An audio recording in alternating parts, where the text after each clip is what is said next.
fighters are ready. The boxing world is ready. The fight starts now. Let's go. How do you like it? On the show. So aggressive, so focused. It all comes down to this.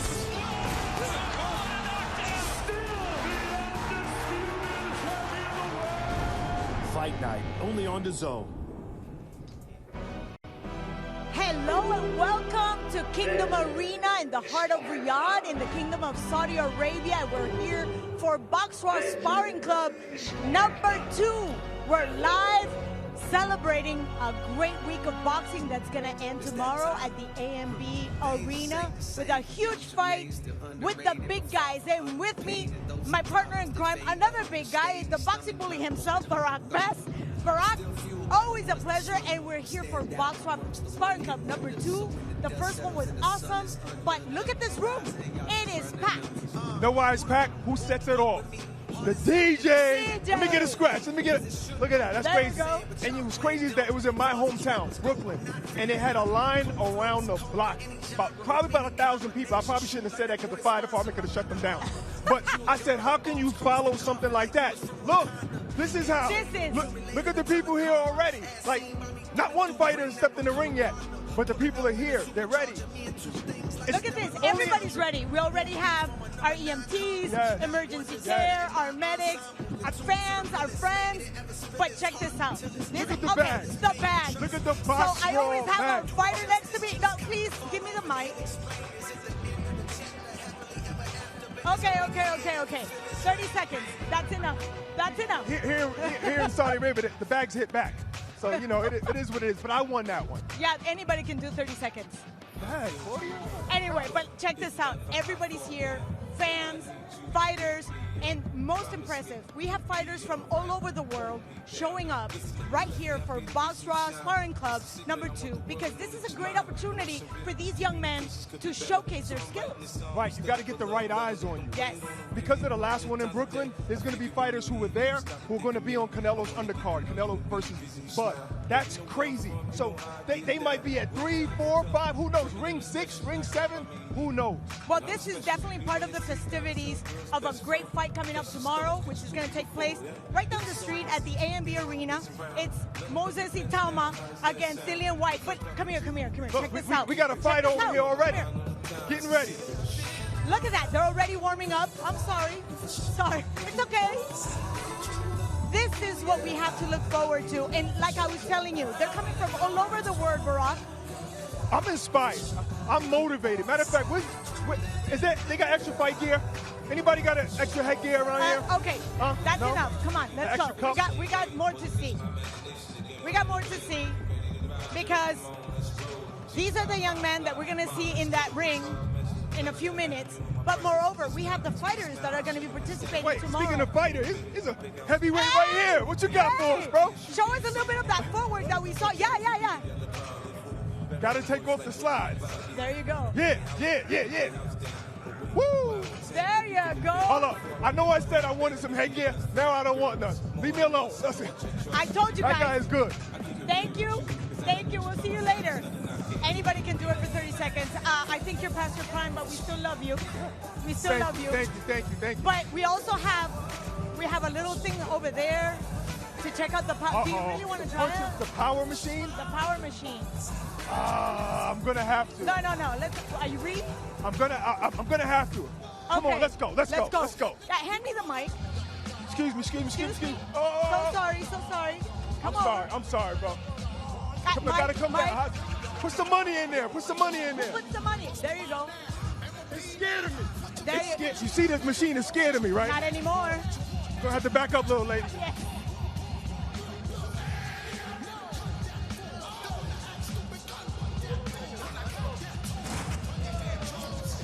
What number? Check out the number. Wow, look at you. You got us all fooled. Not bad. I didn't even hit that flush, but that's all right. Of course. Not bad. That's pretty high. I think we got it. Thank you, One guys. more. Mike, Okay. over here, please. I got to see this.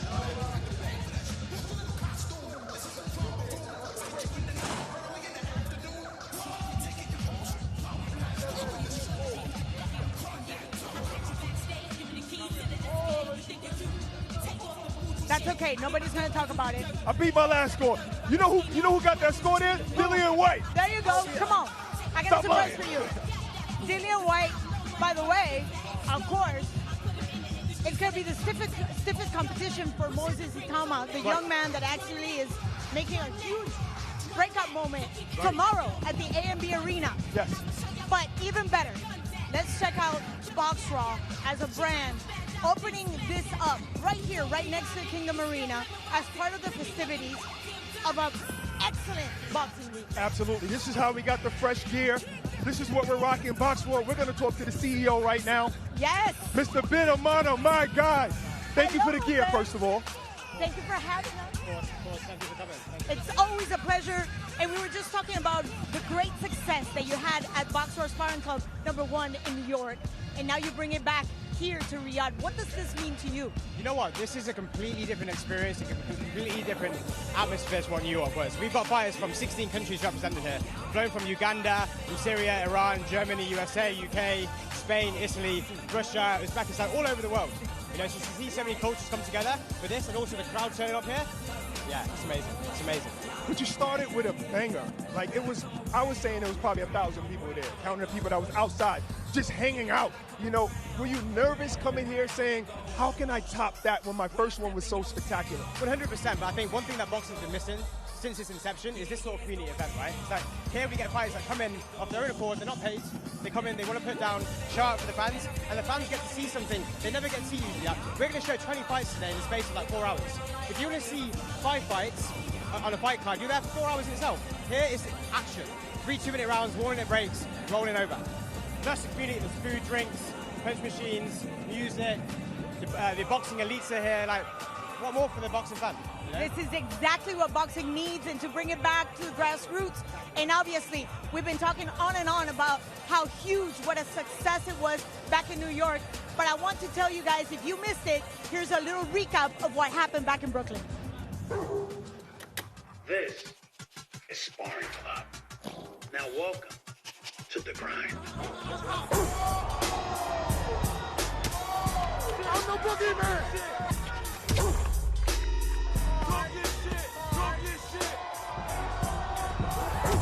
In here, it's lessons learned the hard way.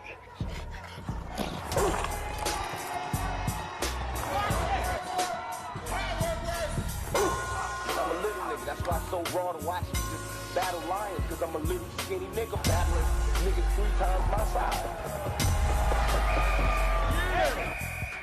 Respect isn't given, it's earned.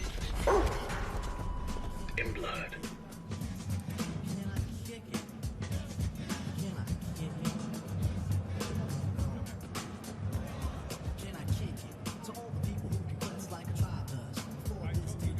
Welcome to BoxRaw Sparring Club, Battle in the Kingdom. Are you guys ready as the fighters make their way to the ring? Mustafa, Mohammed.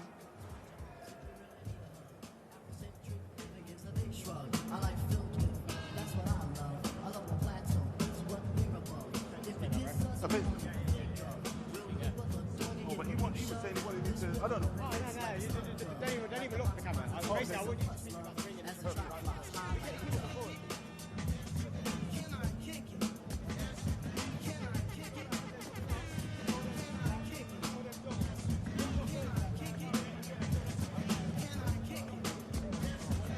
Welcome Mustafa Mohammed to the ring. Please, ladies and gentlemen, give him a round of applause.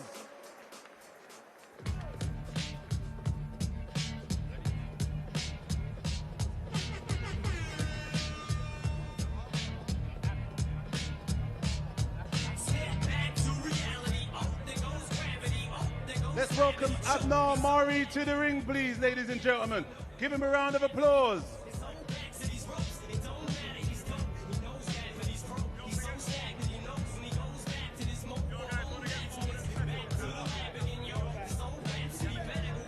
Let's get lively, people. Let's get lively. These guys have traveled from around the world to entertain you guys. Blood, sweat, and tears. We're going to cook today. Come on. Mohammed, Mustafa, how are you feeling? Let's get active, my bro. Yes.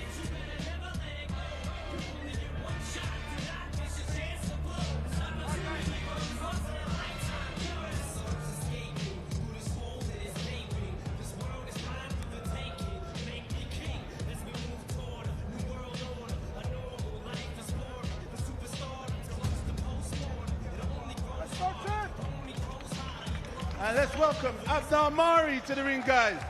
Welcome, welcome.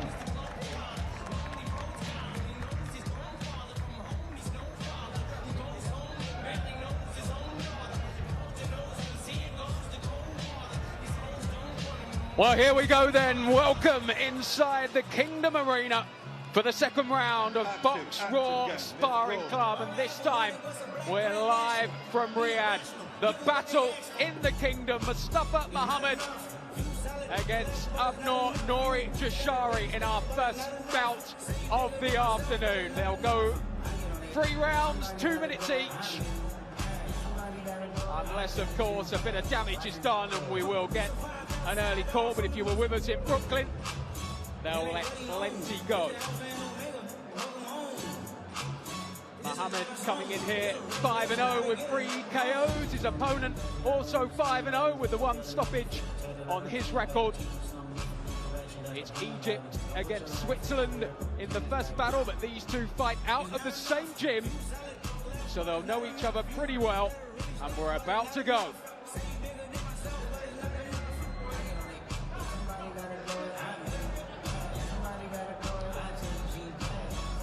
The dulcet tones of Dean White as our MC today. And I'll be fighting over him during most of these bouts as Muhammad tries to establish a jab early on. Touch him downstairs, let's go.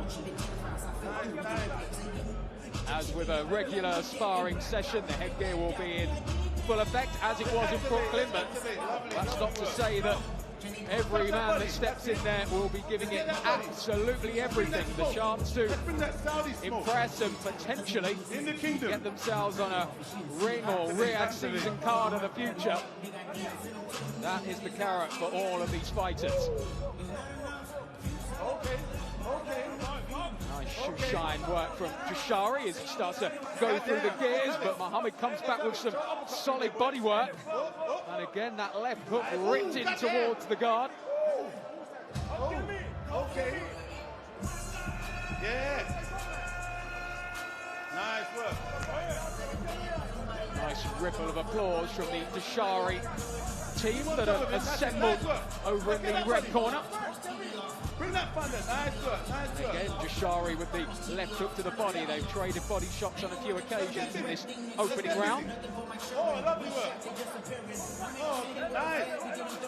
Now it's Muhammad enjoying a decent spell. Most of these bouts today, neither fighter will know too much about each other. Of course, these two are the exception. You've only got 2 minutes to impress. Plenty of time in the ring together. Into the final 10 seconds of this opening round in Battle of the Kingdom. After that jump to the body overhand. Lovely shot. Nice boy. Oh, goddamn. Strong end to the first round from Jashari. Lovely, lovely work by the two gentlemen. Time.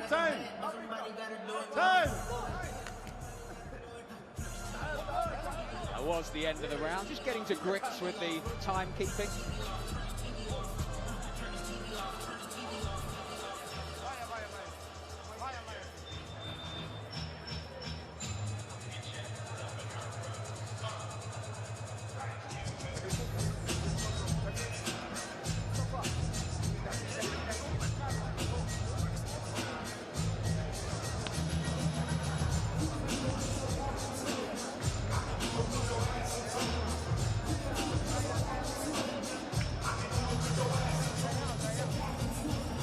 Guys, you got 10 seconds left. 10 seconds left. Mustafa, Abnamari, 10 seconds left. Come on, guys. Let's give the crowd some more of the first round. Let's go. So ready now for the second round. Go. Abnor Jashari ready to roll as Mustafa Muhammad comes out a little bit gingerly at the start of the round. It is pretty warm, I can tell you, inside the... I think the best way to describe it is the reception area of the Kingdom Arena, which gives you some idea of the scale of this place.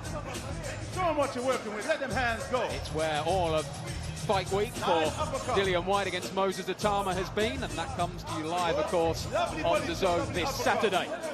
Go to DAZN.com/boxing for all the details on how to buy that one. Get the business, get busy, get busy. Mustafa Mohammed again starts to go up through the gears at the start of the second. Springing well off of that back foot and switching stance on a couple of occasions as well. Touch him, touch him. Nice, nice.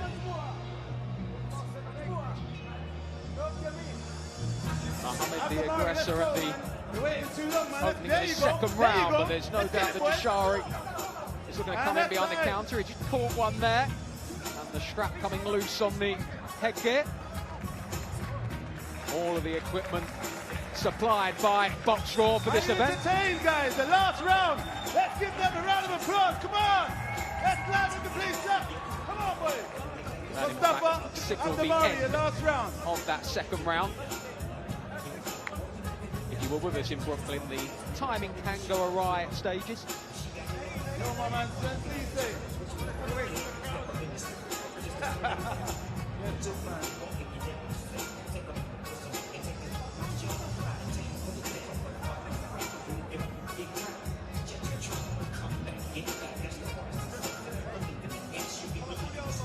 So we're about set with the third and final round. Let's go, guys. Get ready. We've got 15 seconds left. We've got 10 seconds left. 9, 8, 7, 6. As Dean counts us And in let's go, to this guys. third Let's go. and final round. Here we go. Nice work, right behind your jab. Come on, boys. Yeah, that's it. Activate, activate. Bring the smoke. Let's get active, man. Come on. Let's bring that smoke in, Saudi. Come on. Nice, boys. Nice. God damn it. Let's show. Come on, man. Let them have it. Show that motherfucker who's boss. Any one of you. Nice shot. Let's go. With Sam Cox, who comes all the way from the UK by way of Dubai.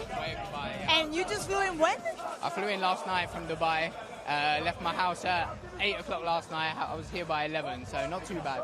Well, that's impressive, though, and you're ready for this. What does it mean for you to be in this event?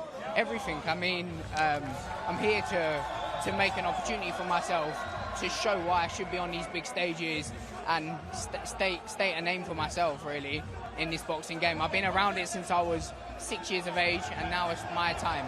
When you have a perfect record, how much pressure do you have to show off? There's always pressure. I've got a daughter at home. That's more pressure, you know? Well, we're glad to have you here. Thank you. Thank you. Yeah. Well, great to hear from the fighters as they prepare to go into battle. Claudia and Barack will be back there with all of them as they get ready for their session and time in the spotlight as we enter the final few moments of this clash, the opening clash of Battle in the Kingdom between Mustafa Mohammed and Abnor Nori Jashari. And it's going to be a pretty tight one to call. 10 seconds left, guys. Come on. So the final 10 seconds as Mohammed tries to apply the pressure on the ropes, digs another right hand into the body and then a lovely right hook which landed flush on the chin of Jashari. Well, we won't get official winners, or we certainly didn't in Brooklyn, but I think both men have come out of that with reason to be pretty cheerful. Whether they've done enough to impress the locals, we'll soon find out. There will be the opportunity for those in attendance to acknowledge the two fighters.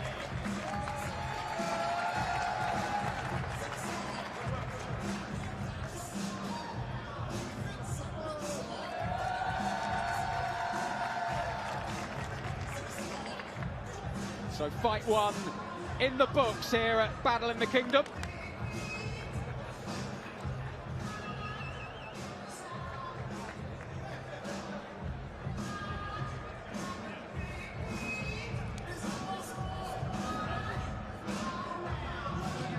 Welcoming Sam Cox to the ring.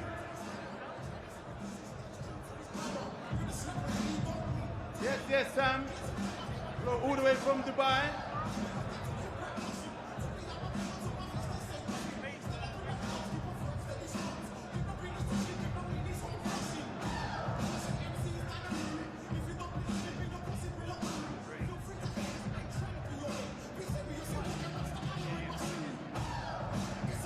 Welcome Sam Cox to the ring.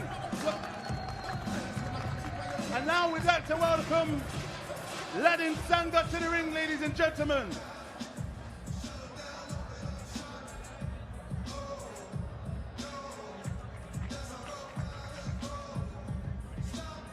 Welcome Ladin Sanga to the ring, ladies and gentlemen. Please.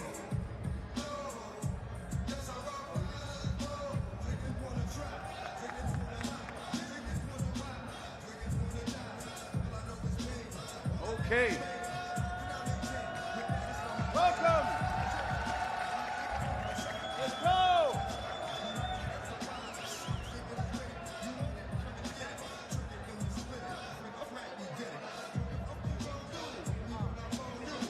So our second fight, Battle in the Kingdom, is ready to go. It's going to be Sam Cox of the UK against Loudin Sanga. Loudin Sanga, the man from India, so good they named him twice. Can he impress here and make his mark?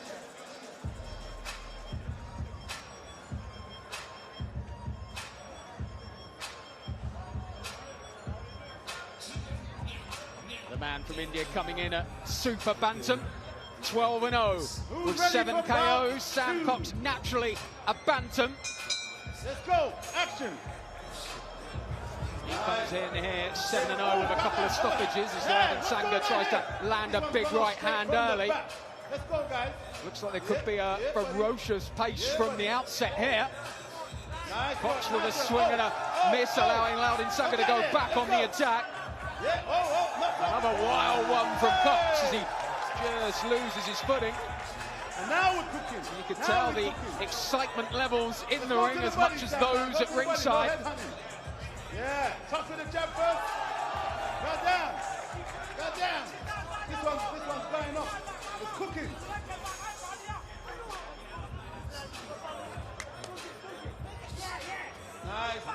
Nice shot. Brilliant shot. You got to jab your way in those, Sam. You're looking for the big shot. Come on, guys. Let's go. Let's entertain, boys.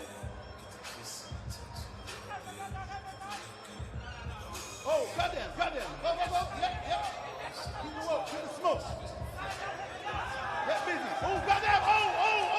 Come on. Keep going. Oh. Man, no. Don't get it, man.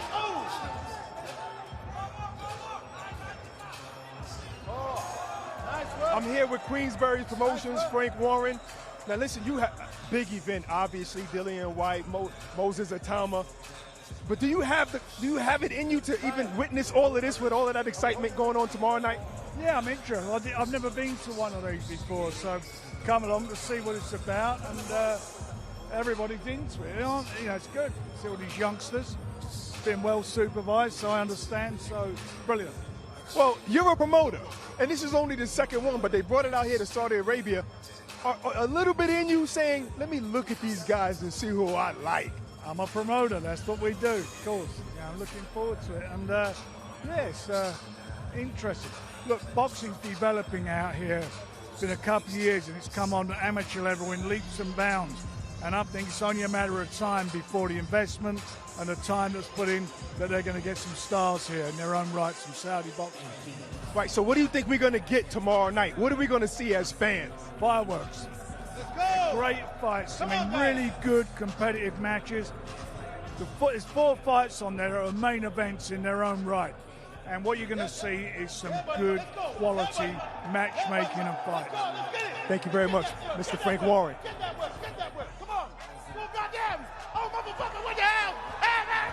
Well, great to hear from Frank Warren, and the action is really heated up while the Queensberry founder was in full voice. And I wouldn't be surprised if the fighters know that he's in the building. What an opportunity to impress. And certainly both men leaving it all out there in that second round. We cooking. Goddamn, we cooking. You can see why Loudin Sanga has quite a number of stoppages on his record. He's wild and reckless at times, but he lets the hands go.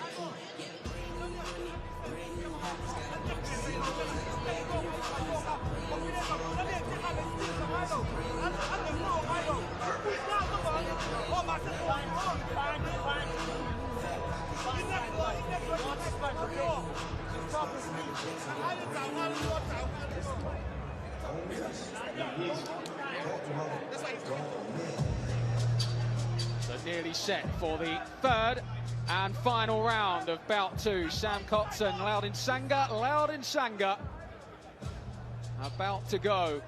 Come on, guys. Let's finish up. They set quite a pace in the opening 4 minutes of this one. Don't expect anything less here. Yeah, buddy. Loudon Sanga again with those wild hooks. Cox has started to set his feet a little bit more in the second round. He's ragged in the opener. Come on, man. Let's go. Just a slight issue with the headgear, and not surprisingly, the Indian has rattled those hooks in upstairs and caused the Brit a few problems at times.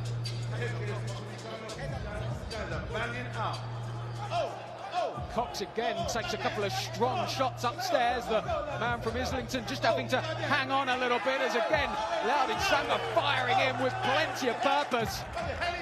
They're not mucking around here. Cox managed to get a counter in, but he's taking plenty of punishment and then gets in a cheeky little left-hander on the break.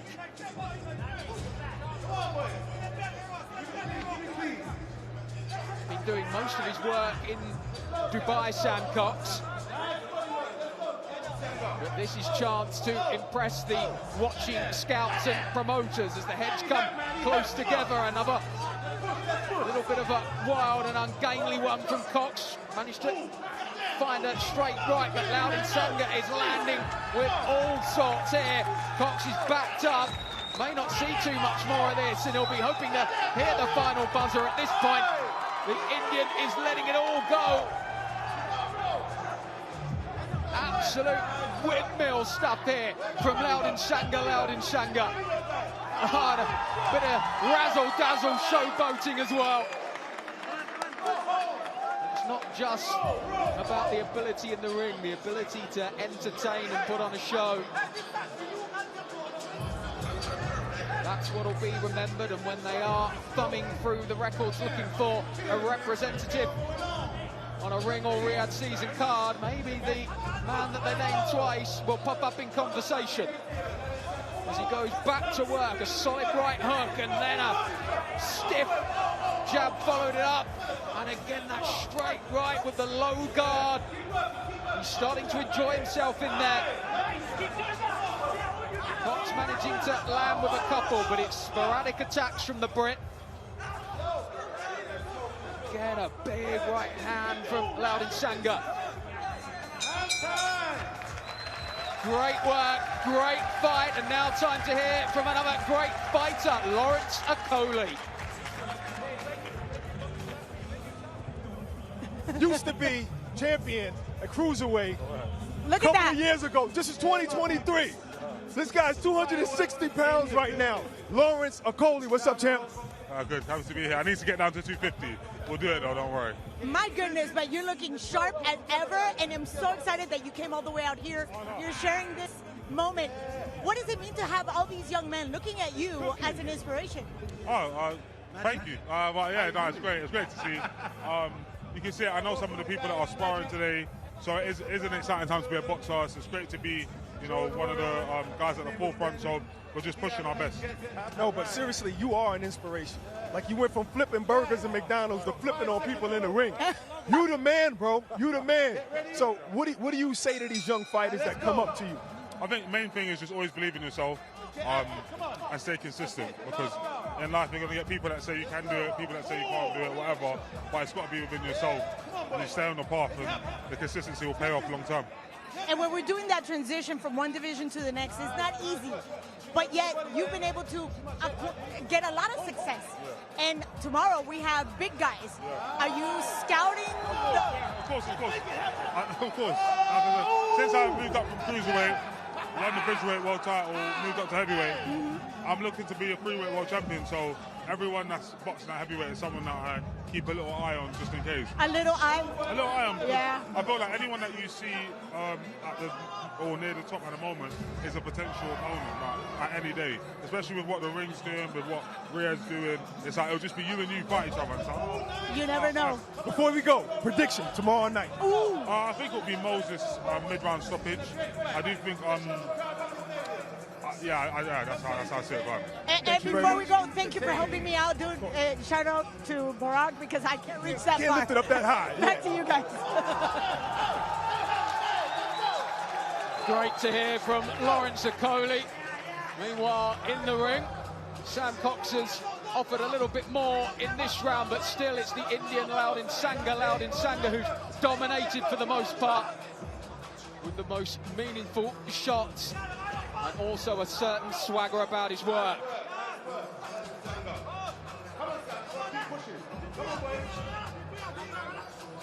Last 25. Cox just trying to get out of the way, but Loudon Sangha is all on the front foot. As he digs that lazy left hand, a little bit Prince Nassim-like as he dances around, and it's been pretty impressive, Loudon Sangha.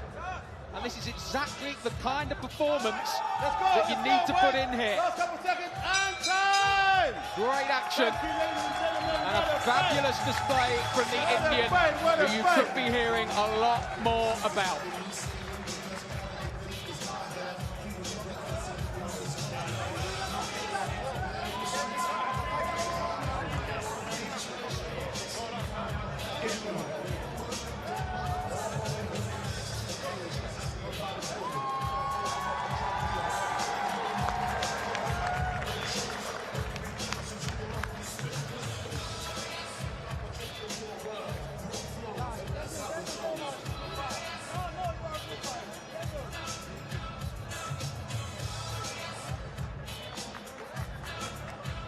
Good work, boys, good work.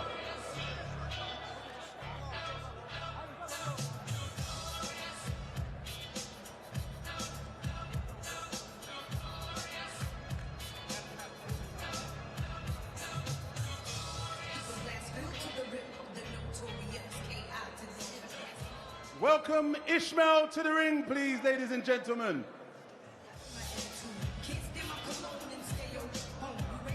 Ishmael.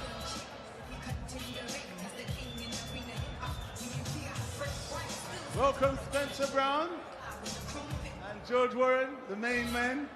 And Ben, is it Ben? I'm sure it was Ben, I met him yesterday. Well, our fourth fight is quickly being organised. There's been a little bit of reshuffle in opponents, but it should be Ismail Aroud against Fassan Anwar as our fourth bout of the afternoon. And Ismail Aroud making his way through the crowd.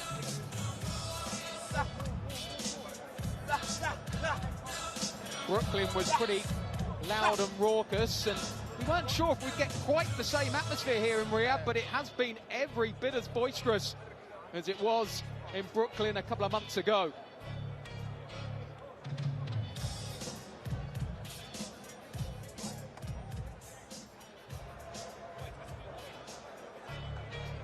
Anwar. Ismail Aroud from Italy.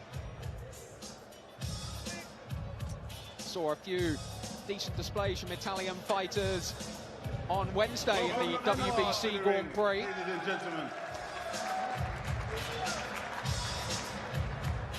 Now we'd like to welcome Faizan Anwar.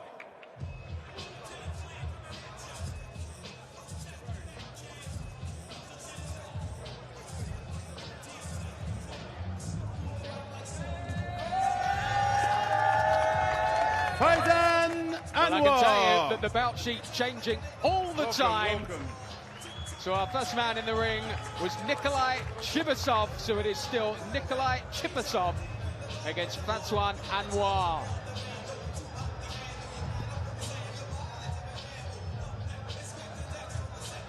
Yo, guys, you got a lot to live up to. Those two last fights was amazing. Hopefully you guys can entertain. Chibasov coming out of Russia, 5-2 with 4 stoppages on his record. Anwar, another of the Indian contingent who have made their way across.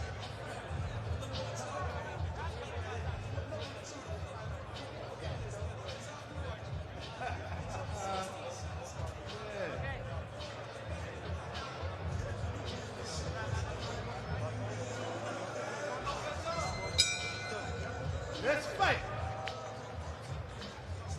Okay. So Chibasov, the Russian,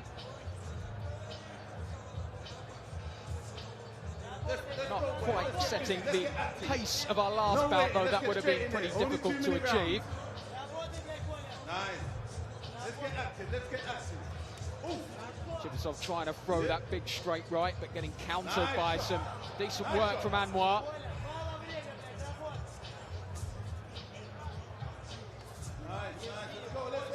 Not just the fighters who are getting a first look at each other, most at ringside getting their first look at these fighters as well.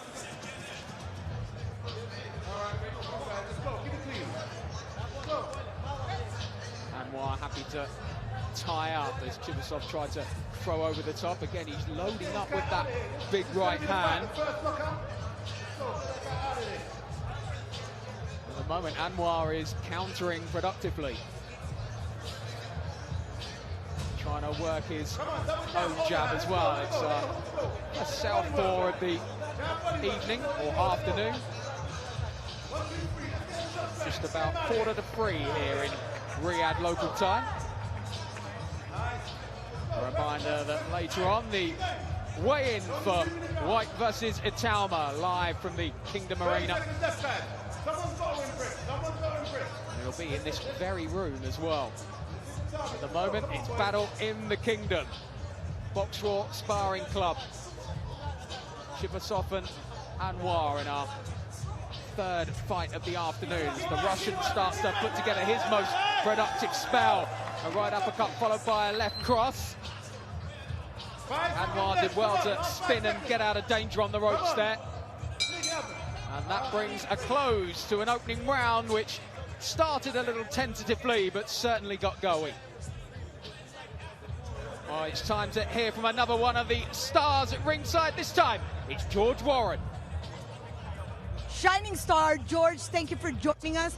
It's amazing to have festivities like these. What does it mean to you to be able to see these young men showing off their skills right in front of you? Oh, it's incredible. What an experience for these young fighters to have this platform, this opportunity to do. And obviously as well for the fans to see something broadcasting what usually happens behind the scenes in the gym, right? You know, everyone always talks about sparring stories and they should remain a secret. This is real insight for fans. It's excellent, excellent exposure for these young fighters and a unique opportunity for boxing fans to see what it's really like to spar. This is what happens in the gym, right? Week in, week out, all around the world. So really interesting.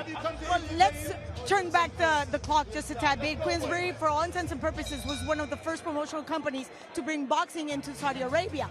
Now you see all this, the fans, managers, fighters from all over the world coming. What does it mean for not only Queensbury, but in general for the sport? Listen, this is the capital of boxing.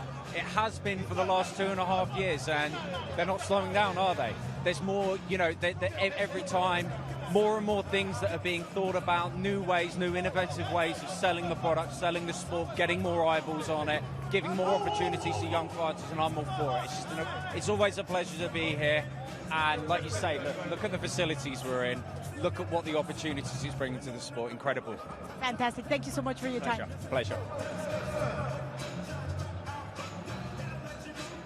Well, that the real carrot as well for these fighters, the chance to impress the likes of George Warren sat ringside, who will no doubt be taking the odd note or two. A future Queensbury stable partner could be in the ring right now, and certainly in this bout things are hotting up a bit in this second round as Chibisov tries to fire through with meaning. A little bit of blood coming from the nose of the Russian. While the interview's coming thick and fast here, another man who'll certainly be impressed by what he's seeing. It's Gold Stars, Spencer Brown.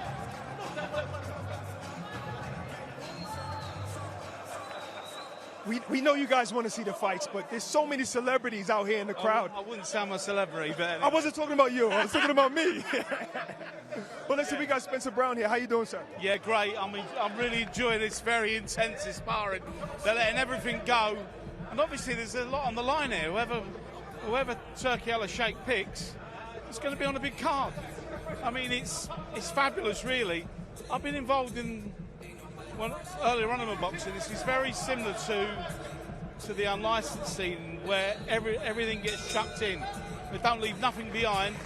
everybody wants to get noticed, and I've noticed a lot of people from all over the world have come for this. Yeah, absolutely. Around the world, many different countries are being represented right now. But are you looking specifically at fighters too and taking notes?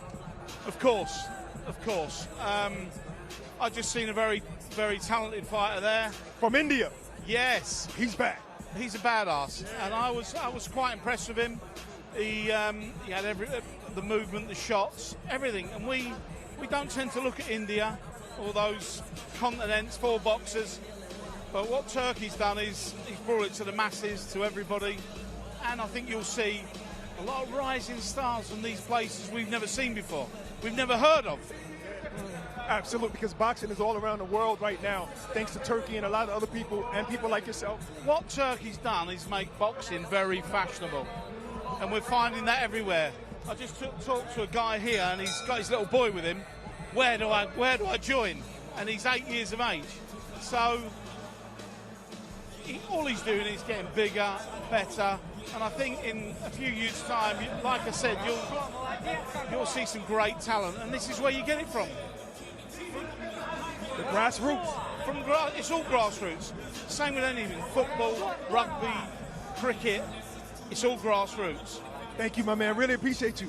The great Spencer Brown. Well, Spencer Brown there saying that His Excellency has made boxing fashionable. Well, there's no better way to get fashionable in boxing than getting yourself some BoxRaw gear. Check out BoxRaw.com now and order some of the great merchandise that you can see the fighters wearing. And plenty of us at ringside have been kitted out too. Meanwhile, the Russian Nikolai Chipasov and Francois Anwar of India have set a relentless pace in this round already. Chipasov is being troubled by quite a bit of blood coming from his nose. He's caught a couple of big shots from the Indian, who is a hard hitter. And as mentioned before, he's got plenty of stoppages on his record and still undefeated as well. But he's taken a couple of shots. Not surprisingly at times, happy to tie up. Not only is the pace high, the heat inside this arena is relentless as well.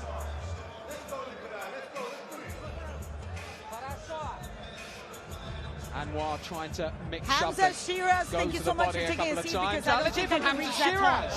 How has life changed for you ever since you beat Berlanga? Do you know what? From, like I was talking earlier, from going from such a low after the Adamis draw to such a high after the win against Berlanga, life's kind of balanced out again. Life's kind of balanced out, and I'll always say I'll always keep my feet on the ground and just continue to chase my dreams. And while you're chasing your dreams, you become an inspiration and a role model for a lot of young men that are right here doing this sparring session. When you see them, how much of you do you see in them? Yeah, a lot of myself, because when I was up and coming, going through the ranks, any opportunity that's given, you want to take with both hands, and you can only give credit to BoxRaw, to the ring, to His Excellency for giving these fighters the platform to do so. So, yeah, they're massively, massively honoured. And when they get a chance to speak to you and they look for advice, what are those very wise words that you share with them? Do you know what? To work smart. You always hear fighters say, you've got to work hard, but working smarter is what gets results. And if you look at all the top fighters, Oscar De La Hoya, Floyd Mayweather, all of these guys, they say the same thing about working smart and turning up on the fight night. So that would be my advice to them. Very wise words. Thank you so much for sharing this moment. We're so glad you're here. Back to you guys. And welcome Ishmael to the ring, please, ladies and gentlemen. Ishmael. Well, the fighters so eager to speak to us here at DAZN. Sometimes you've just got to shut up and let them speak. Great to hear from Hamza Shiraz, who's now deep in conversation with Spencer Brown. And I can tell you that Dean White has been signalling over to Frank Warren as well. Welcome Oleg to the ring. All happening at ringside as we welcome in our fourth fight of the evening, and this time it is Ismail Aroud of Italy taking on the Russian Oleg Mishura. Aroud is stalking the canvas, ready for the challenge of the man fighting out of Russia. Welcome, Ishmael and Okolie. Come to give us Our a first showpiece of their skills. middleweight contest of the evening as the opening bell goes, although Mishura has fought most of his pro career at super middle, and 10, or of his 10 victories, should I say, 9 have come by stoppage, so this could be blinking you miss it stuff. 7 of Ismail Aroud's 11 wins have also come inside the distance, and usually with a sparring session you wouldn't be talking about stoppages, but I can tell you, if you were with us in Brooklyn, fighters were going for the finish. And that opportunity to impress as Aroud has to take a left hook pretty flush.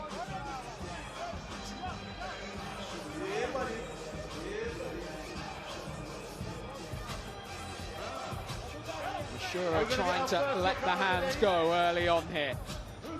Very little time to assess your opponent or work anything out, just those 3 2-minute rounds to get your best work in and lay down a marker with those in attendance. And as we've already seen, some pretty big names as well, as Mishura just got rocked by one there. Then overhand, and then the overhand. Let's go, boys. Oh, okay. Just trying to be a little less all action here, Oleg Mishura, and get back to the jab and just try and establish himself in this one. Go, action time. Come on, boys. Again, a wild right there from Mishura. Just over the top. Nice shot.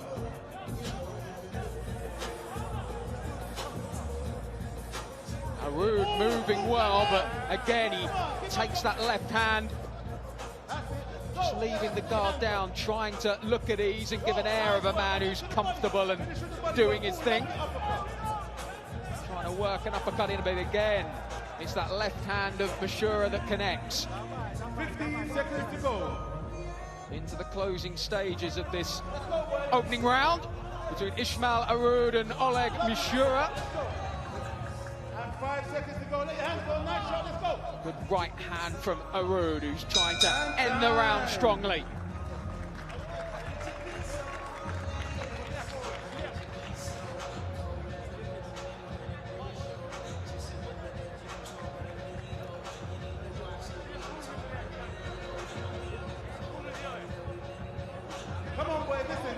Well, delighted that joining me ringside now, the boxing bully himself, Barak Bess, who is struggling to hear me. I'll have to shout a little bit louder, but he is here, he is beside me. It is raucous in here, isn't it?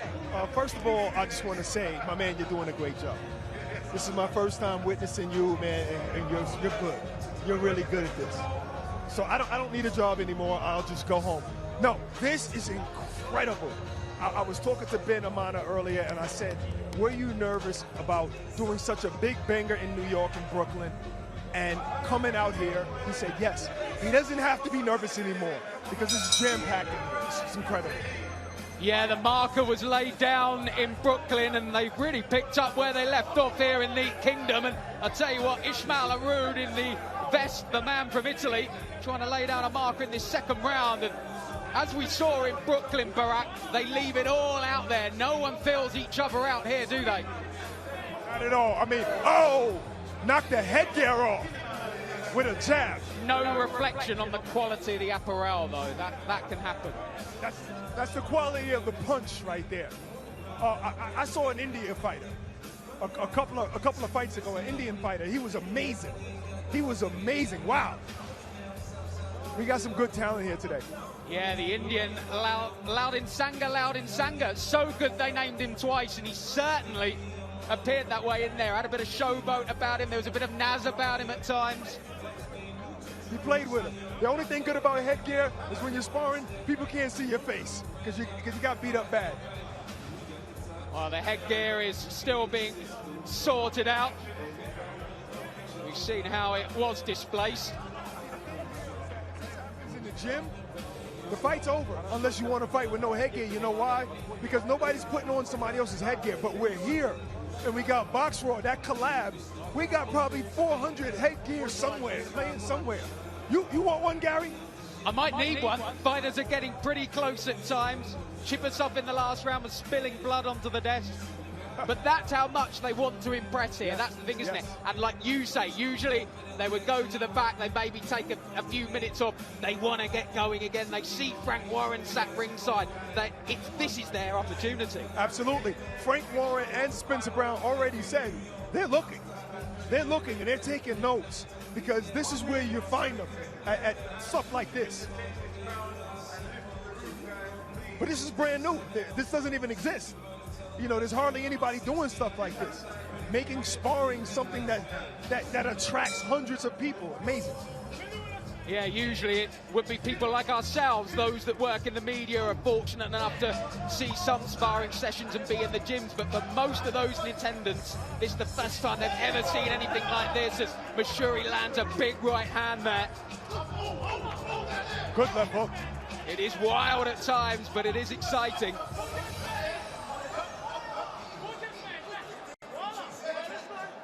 You got Dean White. Dean White is on the microphone and he's like a trainer telling them what to do. And sometimes I see the fighters listening. Yeah, I have to say, I've got the benefit of having headphones on, so that's blocked some of Dean's stuff out. But he's doing a great job on the MC's mic, as our man Eric did out in Brooklyn. The timekeeping's been a bit better this time, though. Harun now has got his man backed up onto the ropes just above us, and some good work too. Good work to the body. Oh, it came back, shoe shining him. Wow. That's how you get off the ropes. Wonderful stuff from Mashuri. Yeah, he really sprung out with a purpose there. Can't afford to be dominated even for 10 seconds. Such a limited amount of time as another right hand from Mashuri lands and tries to land another, but that one way off the mark. One thing that's different about sparring, Gary, than when you're fighting under the lights is that there's hardly any holding. There's hardly any holding. Either you're in there working on something or you really want to hurt the guy. Yeah, that's the thing. These sparring sessions are more just fights with headgear, aren't they? Yes. You don't even need a referee, really, because these guys are just going to bang it out. Some of the best action coming from that last round. And as it has been from the very first bell here at Battle in the Kingdom, it's been all action all the way. And crowd getting bigger all the time, huddled in around the ring.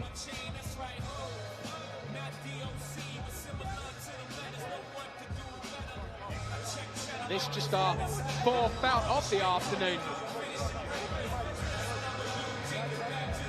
Scheduled to have around 20 going this afternoon before we go off air this evening ahead of the weigh-in for Dillian Whyte versus Moses Itauma, the culmination of Esports World Cup Fight Week. Here we're heading towards the culmination of this one between Ismail Arud and Oleg Mashura.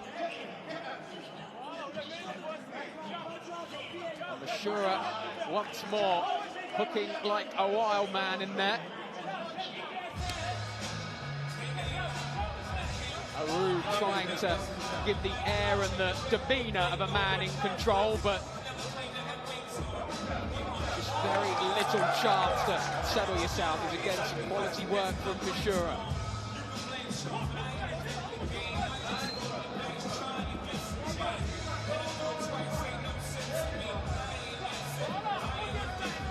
Gets that head down, the Russian, and sometimes just needs to take it up and actually have a look at what he's trying to hit. And there he's been backed up onto the ropes again, as he was in the previous round. Get a good, strong right hook from the Russian. Spins his man around and then goes to work on the body. I love how the referee lets them fight inside, you know, even when they hold it, because they're not going to hold for long. And that's what the people want to see anyway. They want to see the fight. Both men allowed to go to work. The referee's very much just in there just to make sure that there's nothing too untidy.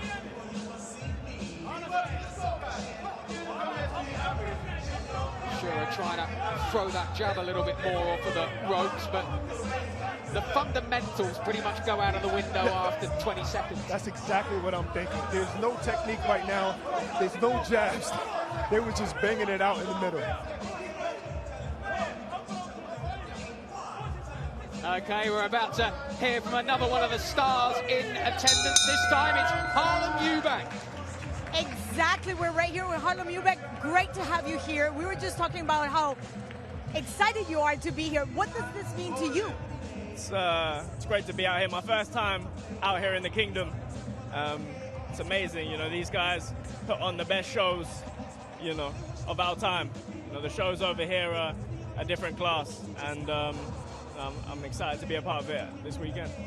When we look at the progression of any fighter, sparring sessions are obviously integral part of that development. But now we have it public. So when you see that, how do you think that affects these young fighters?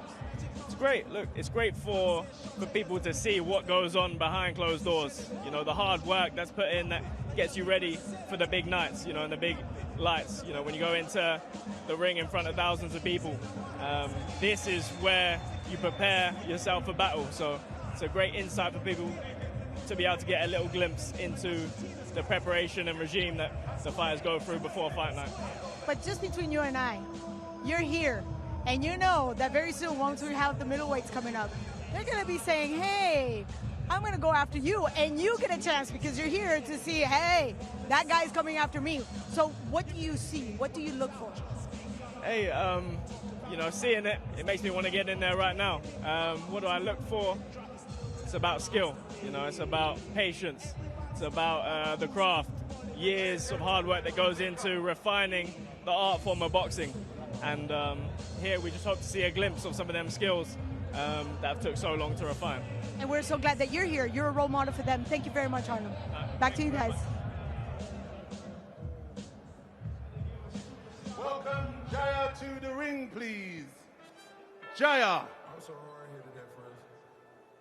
So our fifth fight of the afternoon being called to the ring. Jaya Brown of the USA getting quite a hand from those who are gathered around ringside.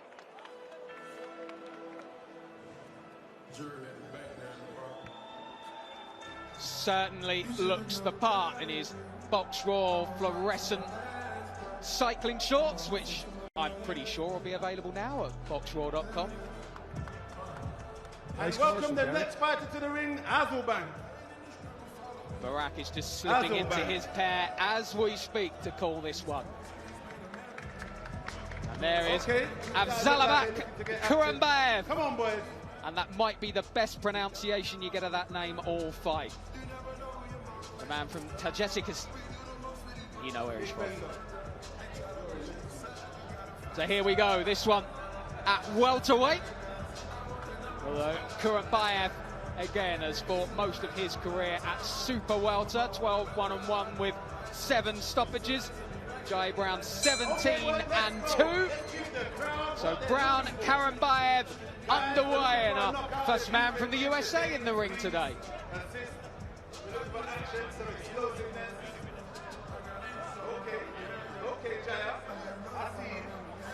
All right, so now we're seeing technique here.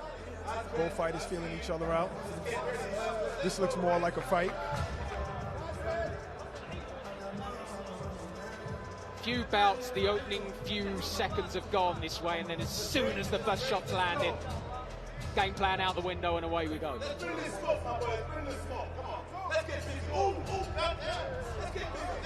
Just a matter of time. You see, when you got somebody emceeing it, and then the music is playing during the fight, it's different. It's way different.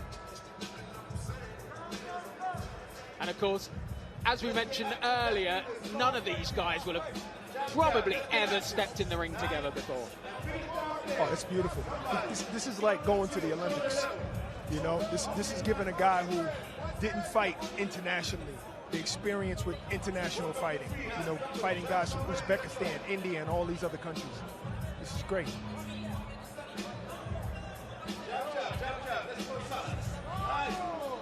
Kurambayev is moving nicely, seeing what Brown is throwing early. Looks comfortable in there, but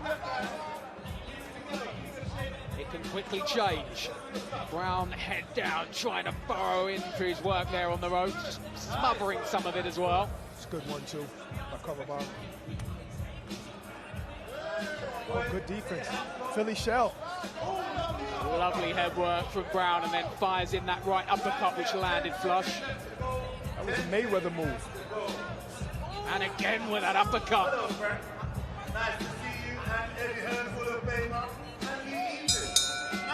Good solid end to the round there, but Jai Brown feeling himself a bit there with the bobbing and weaving.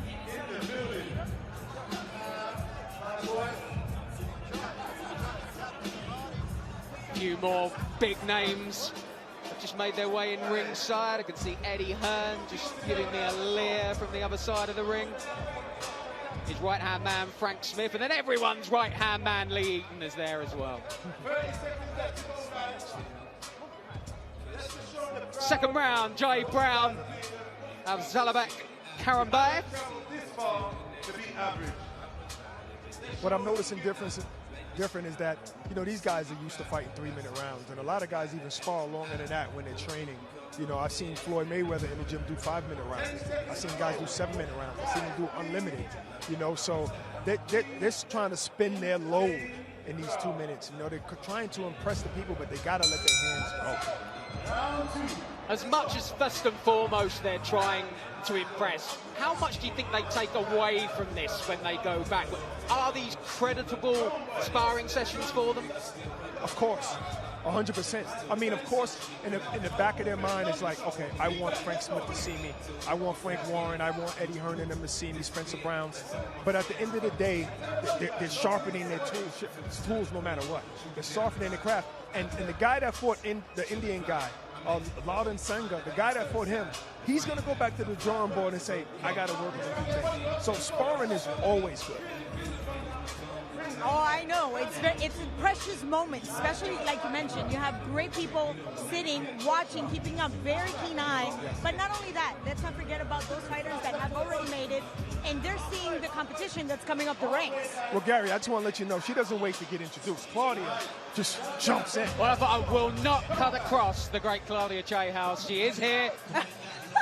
Sorry. And I'll tell you what, you guys have been doing some sterling work in here because it is hot at ringside.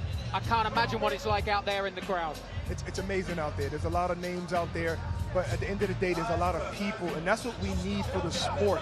We need people. And who said this earlier, that Turki Alashek has made this attractive? We made it, you know, and that's what he's doing. Like, who would have thought this would be this packed at this time of day? That was actually George Warren, and to your point, it's the middle of the afternoon. We're in Riyadh, where boxing just started a few years ago.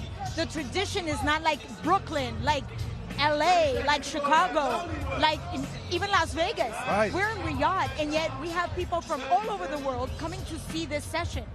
Amazing. This one has been back and forth in this round. The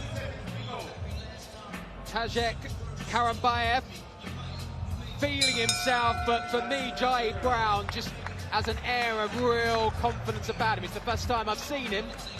Been pretty impressed so far. And he's brought a few with him as well.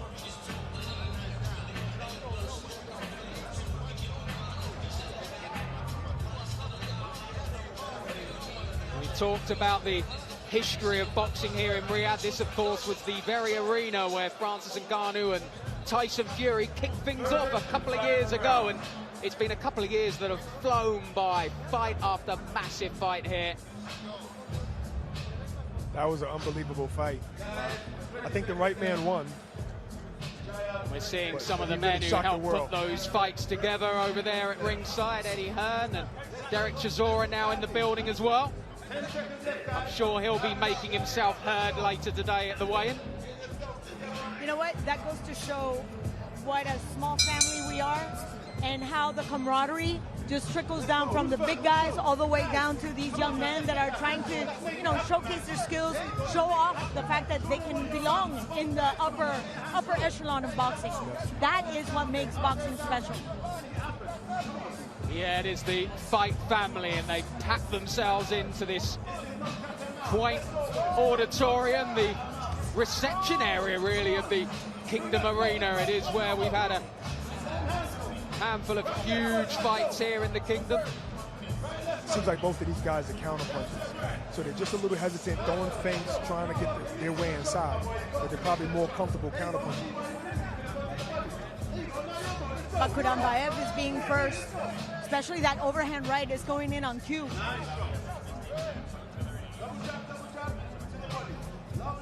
Oh, every once in a while you see a fighter listen to Dean White. You know, he said double jab, double jab.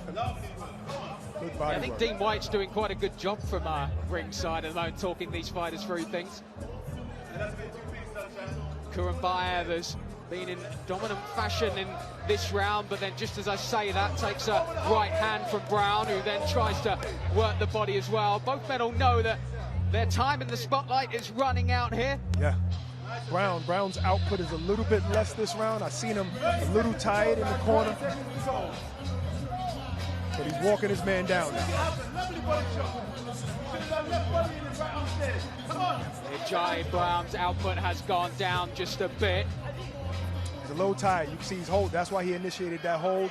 He's pushing him again. The referees just jump in now and say, okay, stop that. 10 seconds to go, guys. Into the final few seconds of the round, and Jai Brown of the US, who set off at a relentless pace, but it has dropped considerably here as they hear the final bell. Because this is sparring, you never know who's in shape. But you know after the bell rings, that's for sure.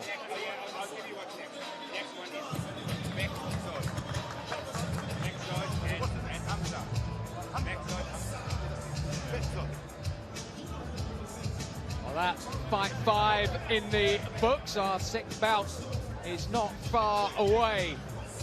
Chance for the Uzbekistani, Beksod Koldarov.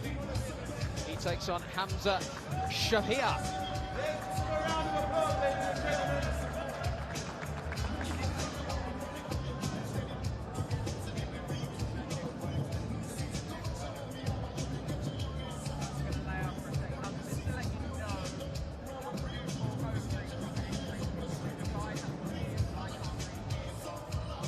Welcome, Beksod, to the ring. Beksod. Beksod.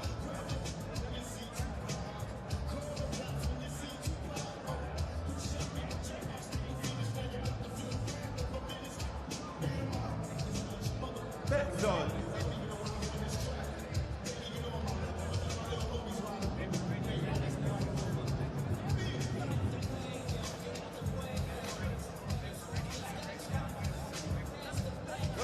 Welcome.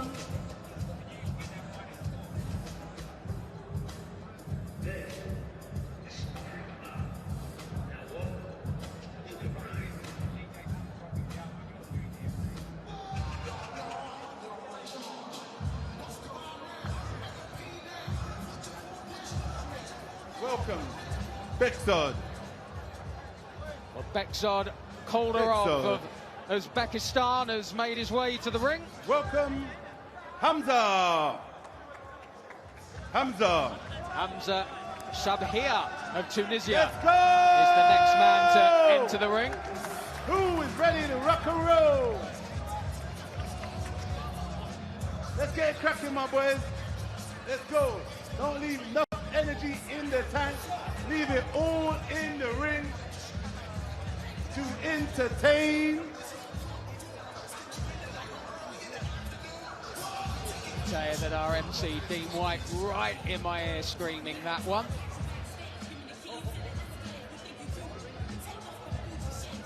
So Beksod Koldarov of Uzbekistan taking on Hamza Shahir of Tunisia in our 6th bout of the day.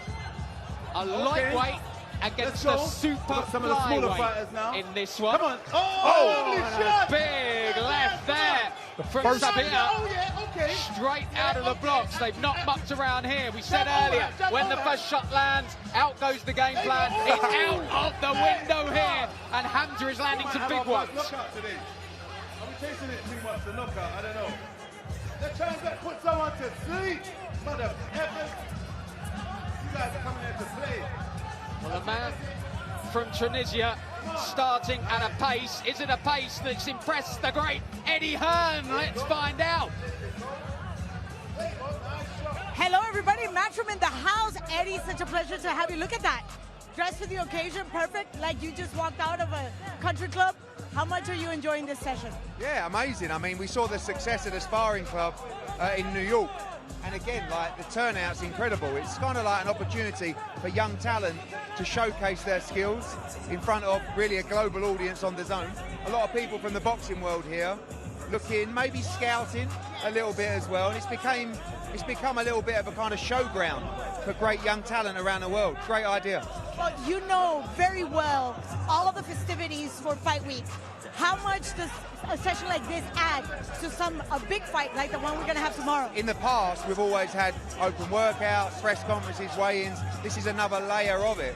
It's additional content, but it's just also great for young fighters as well. So it's a new concept, and it's part of the involvement of boxing with Turki Al-Sheikh to come up with ideas like this.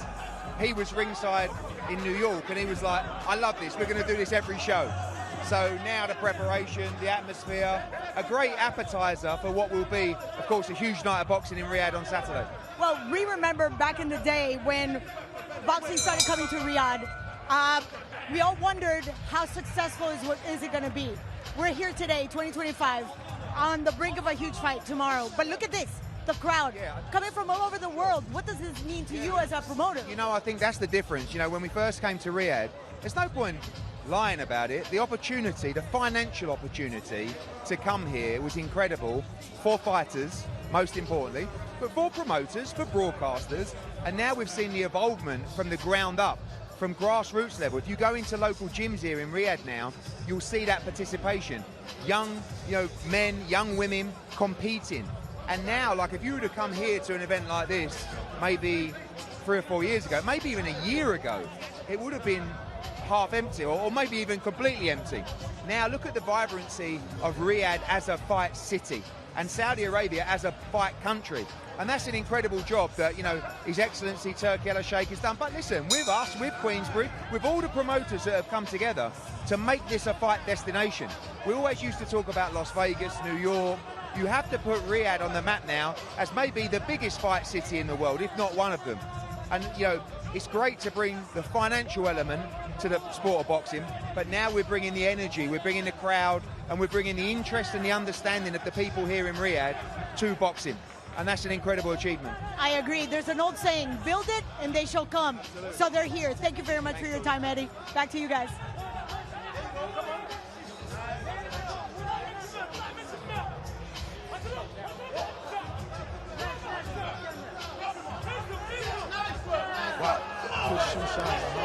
Great to hear from Eddie Hearn, and he'll be enjoying this one so far. Myself and Bragg have been enjoying the work of Hamza Shabir so far. He's been excellent. I think Calderon stepped it up this round, but Shabir is just hard. He's hard to figure out. His movement is good. His defense is good. See, he just blocked those shots right there in that combination. He's good. His distancing is good. Well, Shabir's been moving well, not quite as well as I don't think Derek Chisora has been moving, as you will have just seen. Enjoying the atmosphere in here as again Shabir lands a strong shot which wobbles Todorov just a bit. Faked upstairs and went to the body. That was smart by Shabir. Yeah, stiff, straight right on target. That leaping left hook lands every time. He started off the whole fight with that Shabir. Calderon getting picked off there by a man whose record isn't actually on BoxRaw at the moment, Hamza Shabir, but I tell you what, they might be furiously typing it up as we speak. They better take a close look at this man. We're going to see him in the future. 100%. He has reliably informed us he's 4-0.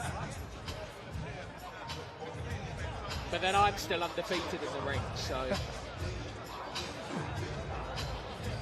Featherweight?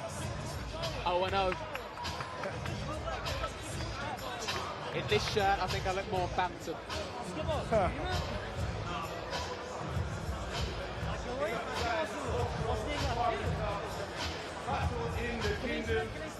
Dean White continues to whip the crowd up into a frenzy as if they need it any more here in Riyadh. The battle in the kingdom, the second edition of BoxRaw Sparring Club.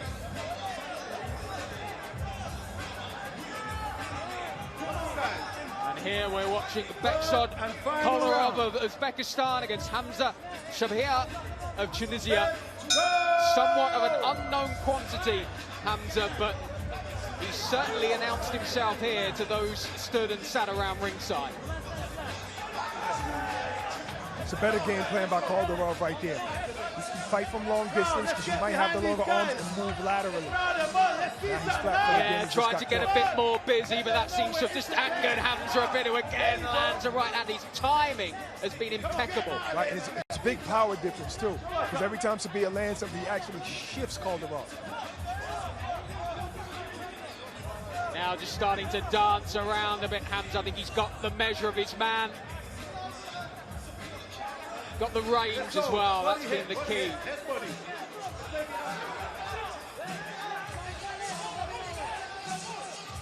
Again, picks off Kolarov, who was just stood there motion-like.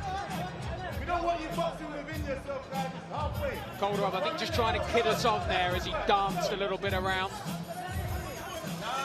Let your hit.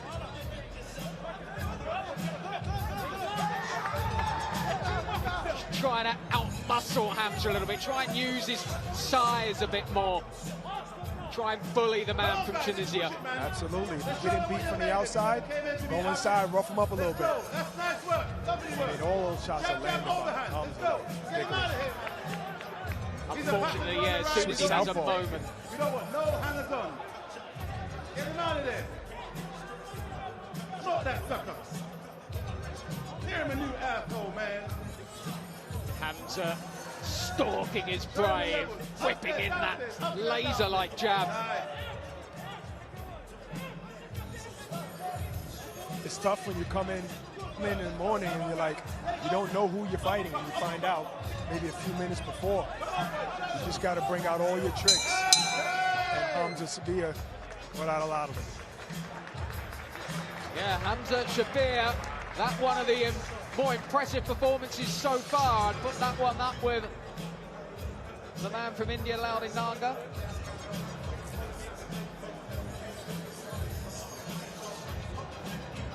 You can always tell when one of the fighters has impressed, because the chatter ringside amongst the promoters and bigwigs just gets a little bit more flustered and chirpy, and Frank Smith is gesturing there over to that man. You think he's already riding out the check? That's a great observation, definitely. Wonderful crowd in here at the Kingdom Arena, showing their appreciation for these two. And it's been packed in here since about 11 o'clock this morning. And plenty going on too. The DJ playing as the man from Tunisia continues to entertain. I think he fancies another round or two. Thank you, guys. Thank you very much, guys. You can leave.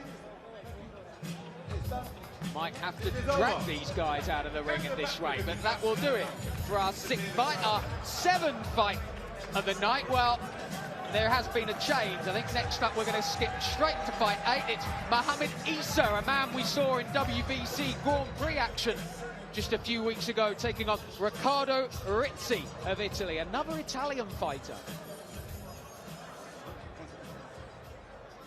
Welcome, Mohamed, to the ring. I'm coming, my friend.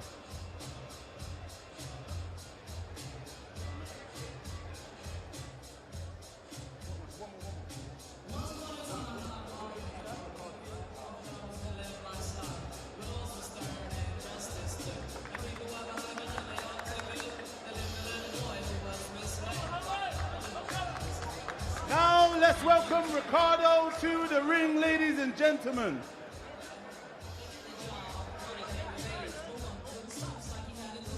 Big Del, I am coming forward, Big Del. Let's see what Big Del's got to say. Riccardo, welcome.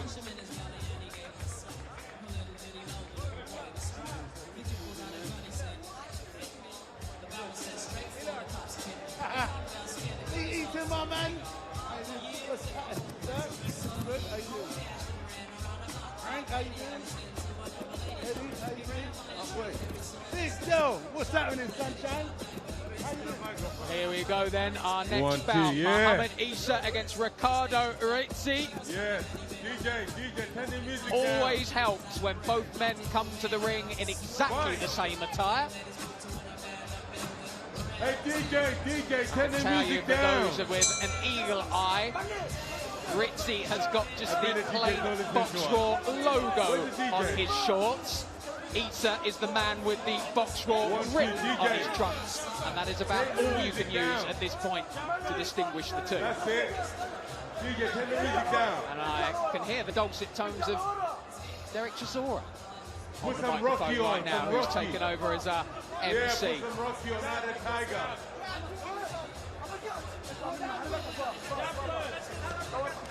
DJ, put some Rocky on. Hey, DJ, put some Rocky on. Yes. There we are. Del Boy is instructing the DJ now and has pretty much taken over at ringside. Don't get me started now. Smoke that motherfucker. Pick him up. That's Meanwhile, it. in the ring, Mohamed Issa tries to go to work as Del Boy had some colourful language to proceedings. For any offended, we do apologise. Smoke that guy. So hey, it's Derek Chisora. What are you going to do?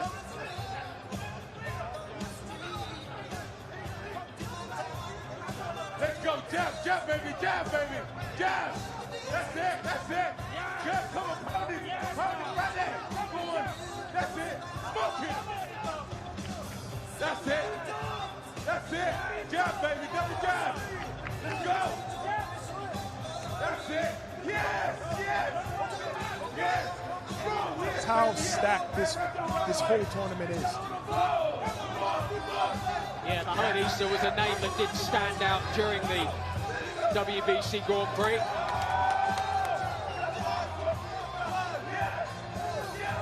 Slick, real slick in there. That brings the end to an eventful opening round.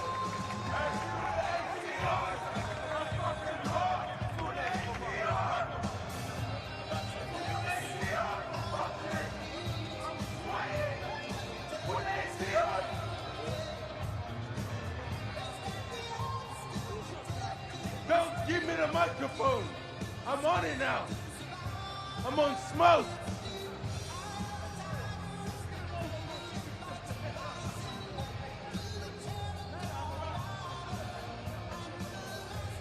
Hey, DJ, put another Rocky song. Yeah? Put another one. Let's go, boys. Let's go. Double jab. Derek Chisora is asking the DJ for another Rocky song. Well, how many Rocky songs are there?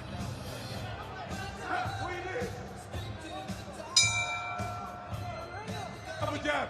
That's it. Jab. That's it. Yes, baby.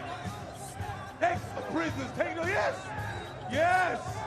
Smoke that guy. Smoke him. That's it.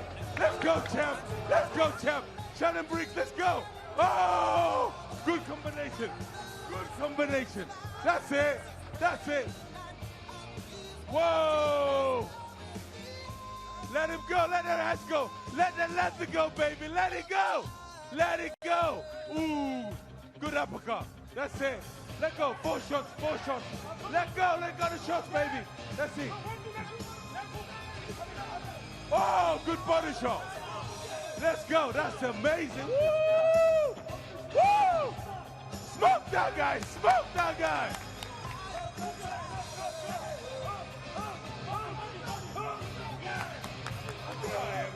Hey, put the fucking AC on.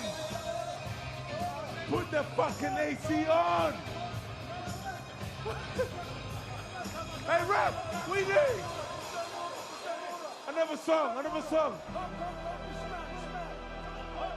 Lovely shot. Go on. Let the hands go. Let the leather go. Let the hands go. Don't move. Double jab. Yes.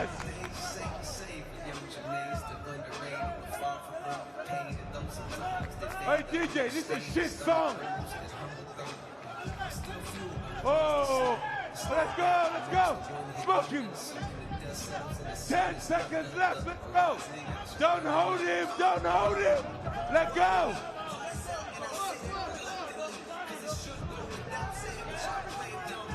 Put that fucking AC on.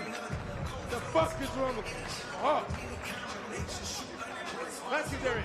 That was good. That looked like hard work, didn't it? That's what I was.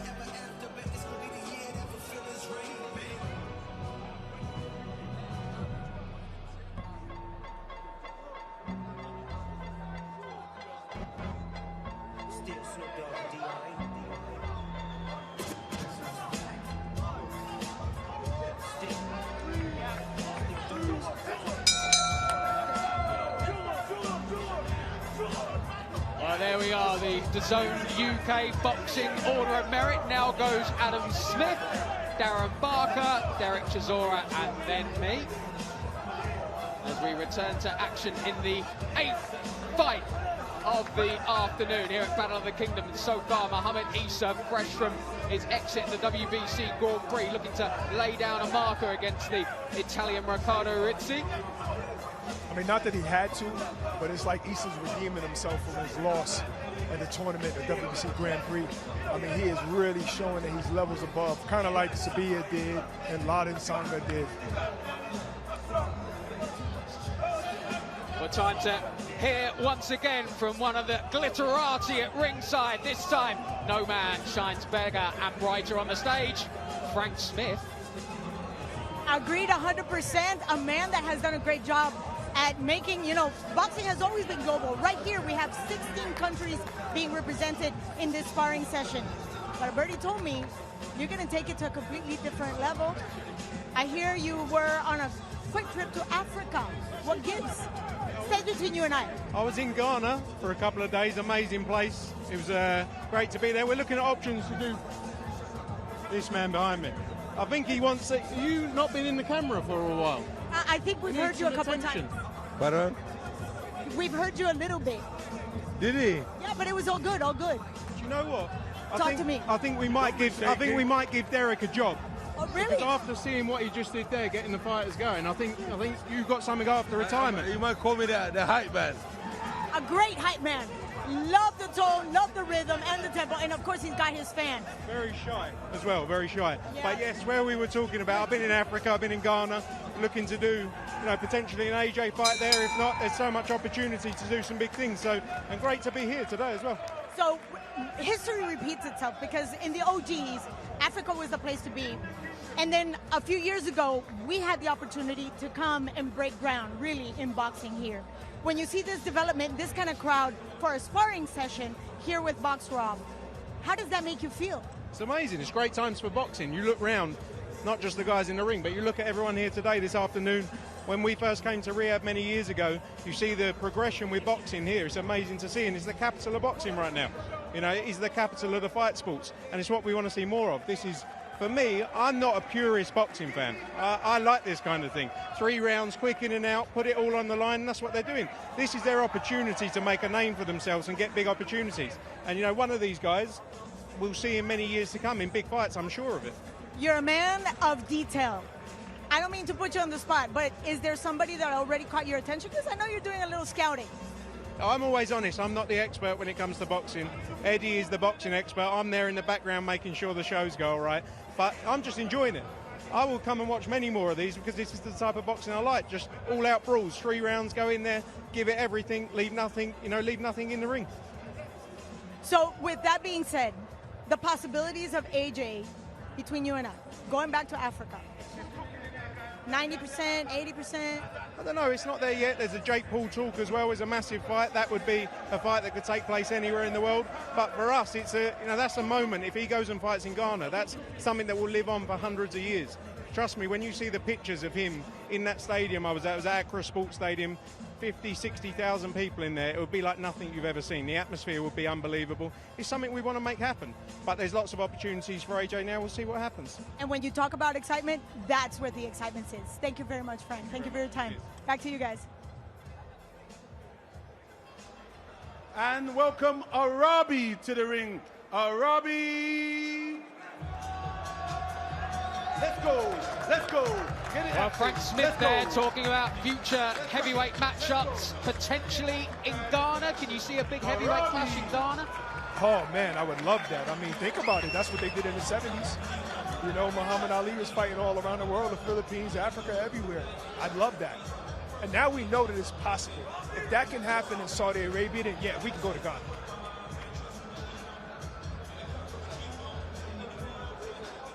And welcome Ritesh to the ring. Ritesh. So Arabi Salah of Egypt already in the ring. Ritesh Singh, another one of the Indian contingent that have come here en masse for this sparring club. And he's certainly a well-built individual as he whips up the crowd. Let's get him out there, that's right. Give him a big round of applause. Somebody must go to sleep today. Both down as light heavies. Singh 6-0 with 3 stoppages on his record. I can tell you that Arabi Salah is another one of the mystery men here. There isn't too much known about the Egyptian. He hasn't got a pro record listed anywhere. So this is going to be the first we're going to see of him. And already there is a real snap to these shots. They're going at it already. It's only 2 minutes. Oh, the strap came. Salah just needs the he said no headgear. Uh-oh. Let him fight. Well, he wants to fight. Well, they're asking me, but I can't make the decision on who fights and who doesn't. Let him fight. They're asking the wrong people, but let him fight. They're saying no. They're saying no. No. No, you got to put it on. No head guard, no fight is the rule. Well, it's certainly the rule that Dean White's using, and we're happy with that. Who's going to argue? I see that in the gym sometimes, too. Sometimes guys don't like to wear headgear. They feel claustrophobic when they have it on. But if you grew up in the amateur system, you wear the headgear. You know, and right here is safety first. We don't want no problems. That's why we got medics, you know, EMT on site, ready, just in case, because safety is important.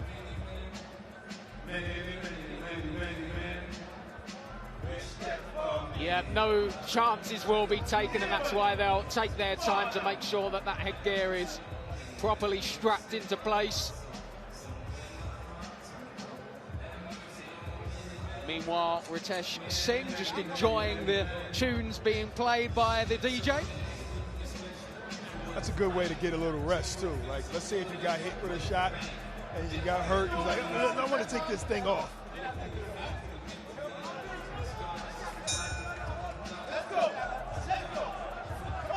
Salah tries to make up for any lost time, but Singh already looking the pressure. Good thing he had that headgear on. Lean with the right.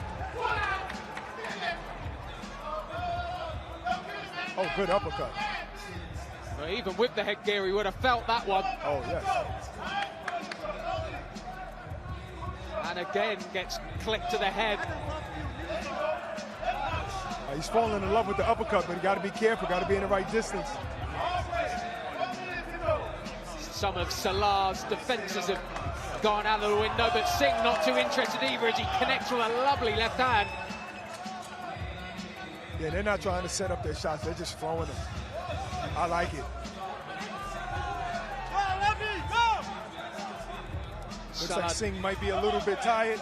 Got to catch his breath, need a second win. He's throwing hard shots. Yeah, had his breather in the corner, came out swinging in some of these exchanges. Salah just getting the better. We might get a knockdown in this sparring session. I can imagine the crowd going wild if somebody gets dropped. Yeah, we haven't had a knockdown yet, but you can tell they're baying for blood at ringside. Both of these men have got a strong contingent with them.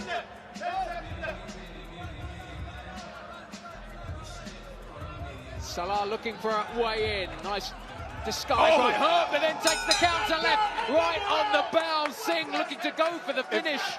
If there's a punch that could win a round, it's that one. The left hand uppercut. That was a brutal shot. Unbelievable shot. And right at the close caught of him the off round. balance too, because he wasn't balanced. He was kind of squared up when he got the shot. That's why it even looked even worse than what it was. Just seeing the effects of that shot as well.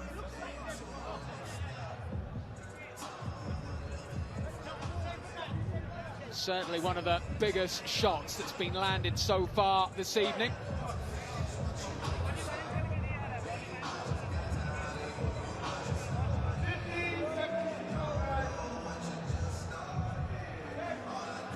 Singh back to his feet and ready to go.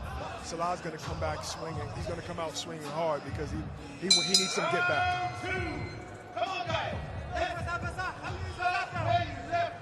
Well, that last round ended with some real fireworks. They've had a chance to just reset the balance. I'm surprised he's starting with the jab, Salah.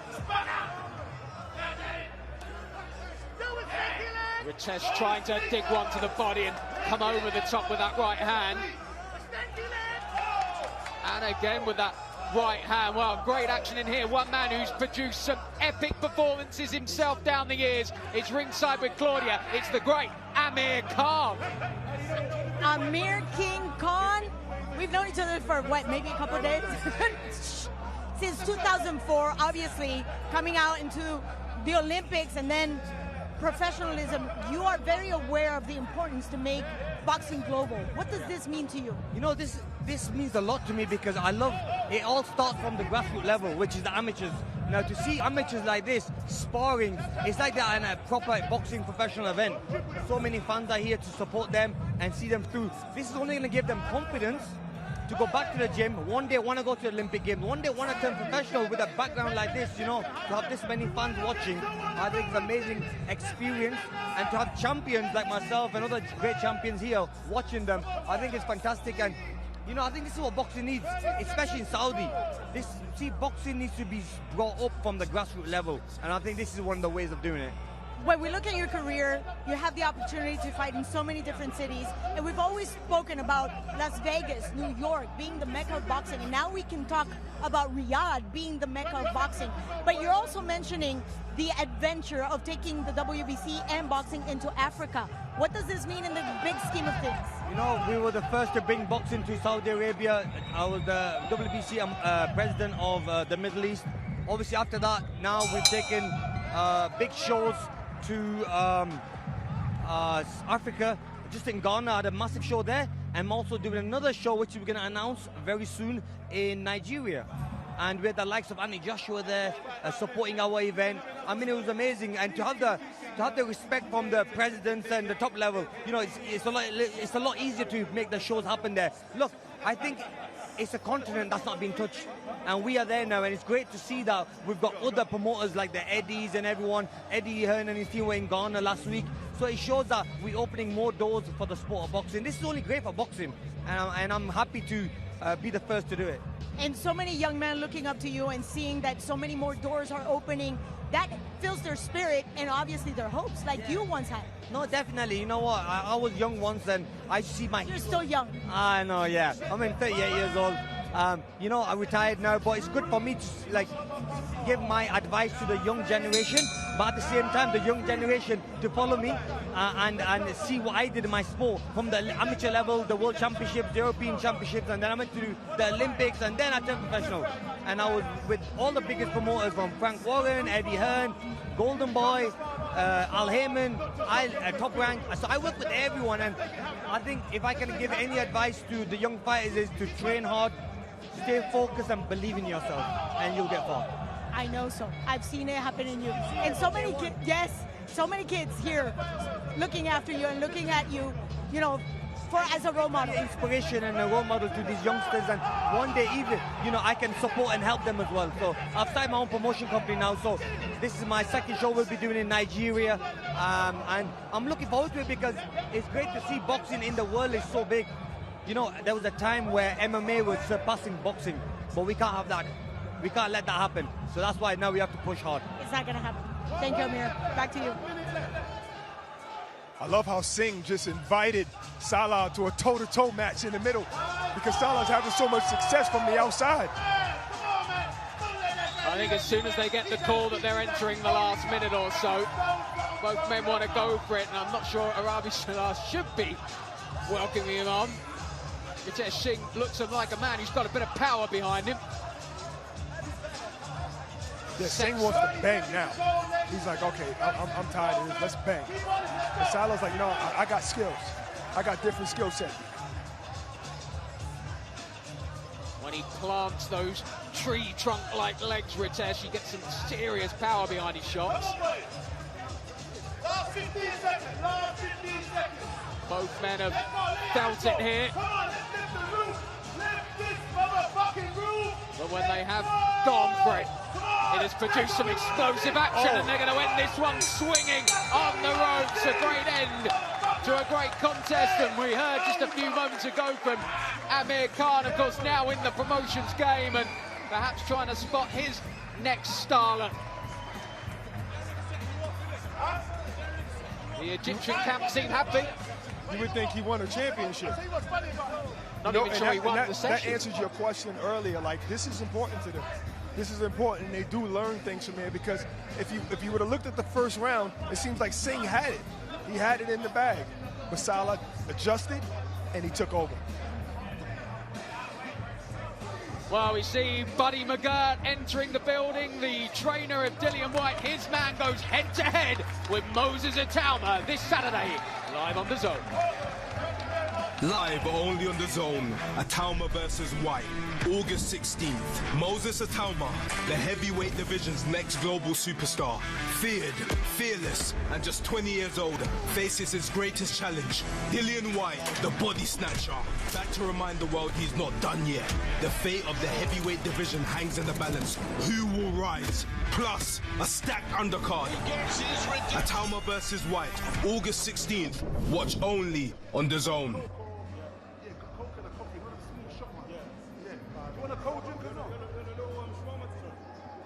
Welcome Hamid to the ring. Hamid. Who's calling it? Who's calling it? Who's calling it? Are we Here getting comes easier tonight? the flyweight from Algeria, Hamid Choughrani. From the big men to the considerably smaller. But that's the way it goes at BoxRaw Sparring Club. Next man up. And that man is Hamid Choughrani. And he will take on Ali And Khalid now welcome Bakla. Ali to the ring. Ali. Come on, guys. Let's get behind these guys. These guys seem a little bit smaller. They may not be as dangerous to have. The big guys always seem to bring the fun, the thunder, the pain, the heartache. Ali Khalid Bakla entering here from Bahrain. The first man from Bahrain to step through the ropes tonight.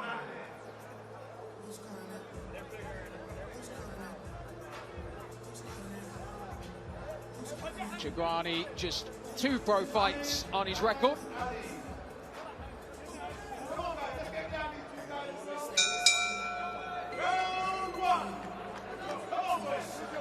So we are underway in this, the 10th bout of the afternoon, and a stiff left hand from Khalid to start off proceedings. He certainly enjoys the height advantage here.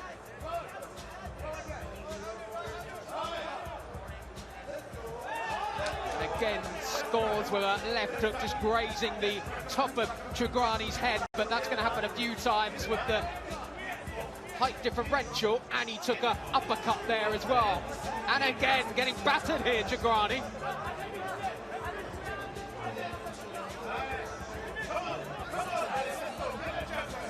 Huge height difference, but both guys like to fight on the inside. Oh, we got our first knockdown. First knockdown of the day, and I have to say it was only a matter of time. Hamid Tigrani has been off balance and startled from the very first punch thrown in this one. It already looks like a bit of a mismatch, this. No 8 count, just get up and fight. And again, Baklaf scoring with those just little dips the shoulder and throws that left hook and the right uppercut. Unloads the whole arsenal here.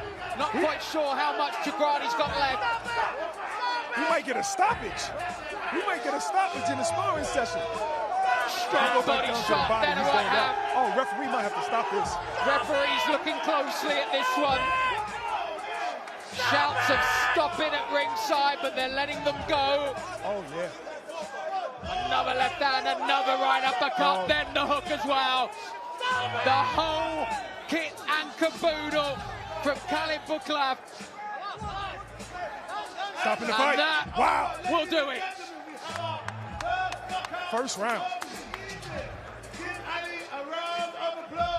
Just took too much punishment, too many unanswered shots, and the referee had to do that. You gotta let your hands go. You gotta show some kind of defense.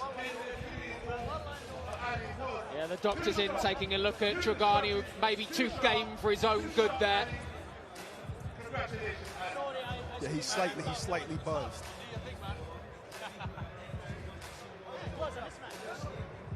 Ali Khalid Baklaf scoring the very first knockdown of the afternoon, and it proved too much in the end for Hamid Tigrani. Got up from it, but looked unsteady from that very moment. It was only a matter of time before the referee reluctantly brought things to a close.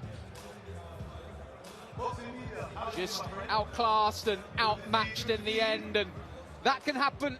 Remember, these guys are put together really only based on weight more than anything else. None of them have, or very few of them have ever stepped into the ring together. Yeah, numbers don't tell the whole story. You know, you can have a fighter that's 2-0, 3-0, but he has a long background, like a Lomachenko when he came into the pros, fought for a title second fight, because he had almost 400 fights already as an amateur. Hamid Tigrani takes the victory, and potentially the most memorable victory so far. The man from Algeria. One stoppage on his pro record. Of course, that won't count what he scored here today, but that is the one that will go around the world and people will be able to clip up, and it's something that he can point to, potentially. And can he score a place on one of these big Ring or Riyadh cards? Did he show us enough, though? I think he did. Didn't get time to. I mean, you didn't see a lot of skill, but you saw power. But you know what you did see? No, I take that back. Punch placement. That's skill. He showed punch placement because his opponent was in and out a little bit, and he got him to where he hurt him, pushing him up against the ropes. Just a barrage of punches, but the right punches that went on a bit too got long. him out of there. He took a beating. He took a hammering, man. I felt sorry for that guy. I'm sure you were sorry There's for that a home as well. slight pause in action as they ready the fighters backstage. And with the early stoppage the way it was, it means we're just holding on for Cesar Vidot of Cuba. Should be next up against Hamza Bout, the man who's come all the way from the UK to represent here at BoxRaw Sparring Club.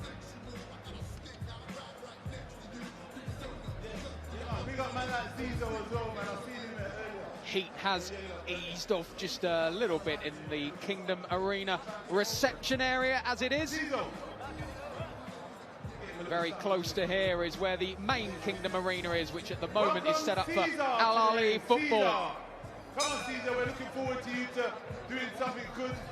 Let's see if you can beat the last fight that was in here. Cesar.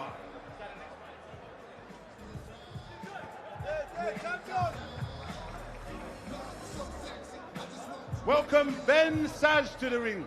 Ben Saj.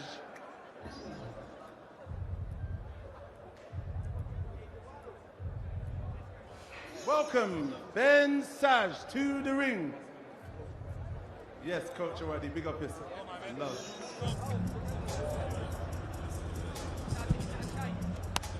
Okay, guys.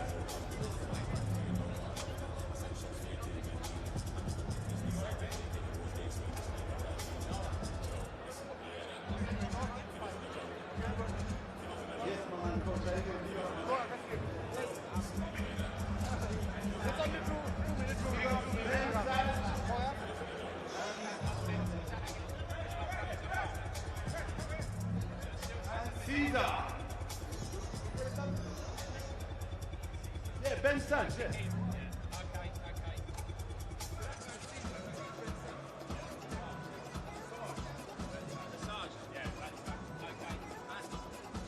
Welcome Caesar and Ben Saj to the ring.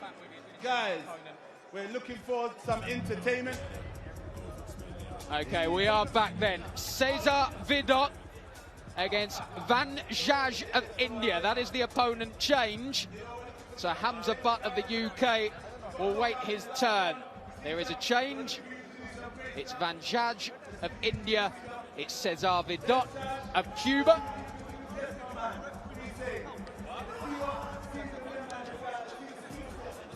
I think the referee is just getting informed of that change as well. I believe there is actually a discussion going on ringside with the doctors in attendance as well. I think they're keen that if there's any distress in any fight, the stoppage comes very, very early. I think the argument from a lot of the fighters, though, is that they want to go out on their shield because they may never get an opportunity as good as this again. But it is sparring. Safety is of paramount importance. We're all squared up and we're ready to go. So it's Van Jaj, another of the Indian contingent here in Riyadh, against Cesar Vidot of Cuba. And Vidot planting the feet and trying to go to work, but the Indian scuttles his way in and fires off a couple to the body. Catches one, though, trying to do that.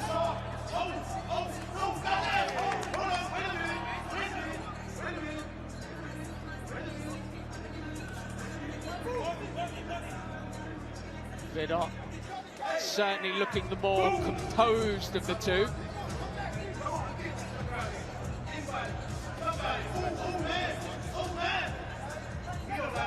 I don't think we're going to see the Cuban style. He's not letting them. He's not letting them do the Cuban style. He just recently defected here 1 year ago. Van Jaj, the Indian, just trying to find his range, and that's what we found a few times in these. It just takes fighters a while just to work out what the reach is, where they can plant their feet, where they can score shots, and Van Jaj has got a couple through there. Yeah, sometimes it takes a couple of minutes to get adjusted at left-handed thing, especially just coming in, you don't know who you're about to spar, and all of a sudden now you're fighting a left-handed fighter. And as we've seen, defense isn't of paramount importance in these sessions. No one's impressed by defense, though, are they? Really? Not in the atmosphere like this, no. No, we didn't come here to see defense, we came here to see offense. No, this crowd want knockdowns, they want knockouts. They've had one just before this. Stumble there from Van Jaj. No punch there. I think he just got a little bit overexcited, but he's lost his equilibrium a bit here. Oh, he's definitely buzzed. Vidot ends the round strongly, and he's got his own hype man in his corner. He turned that round around. He turned it around. Wow. Very good.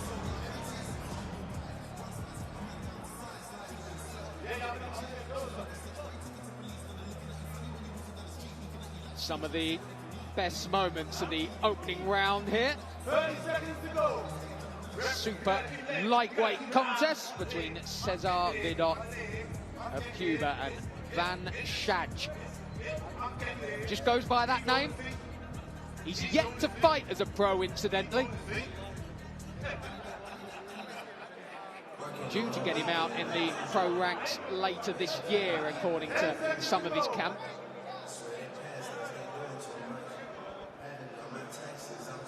Are we going to see another knockdown or what?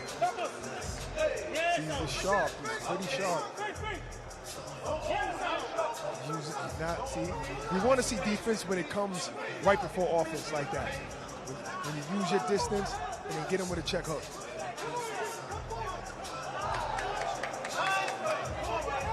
Van Chaj might be the rookie with no pro experience whatsoever, but he's been game so far. Yeah, he just landed a couple of good shots on his own.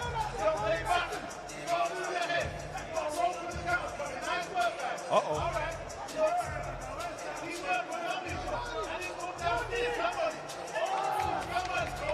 Well, Van Chaj has offered some in this round. Again, there, that little right hook. The quality is from the Cuban, but the big shots are coming from the Indian. Yeah, because the Cuban stopped moving his head. He stopped moving his head. He got off his toes, got flat foot, and started exchanging. Sal just took advantage of that. A danger perhaps in that first round that he had things a little bit too much all his own way, and in the second now a bit of overconfidence has crept in.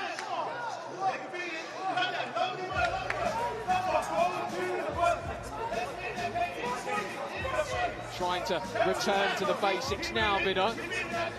Oh, beautiful left hand. Double left. The man from India.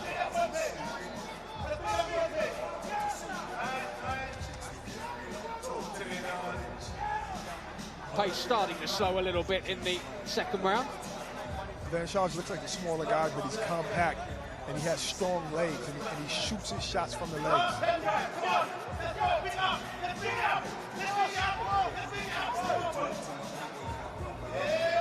Vidal certainly trying to pick his moments, but he's being caught by the enthusiasm of the Indian rookie. This round we're going to see who's in shape. We're really going to see who's in shape this round, because that was a high output by both of the fighters.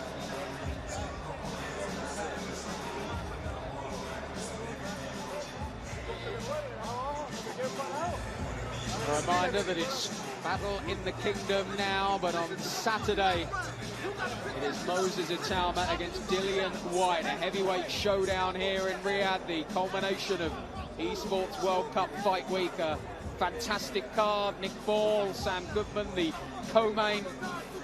And a reminder that you can see all of those fights weigh in just a couple of hours after we finished here. Stay with DAZN, the home of boxing.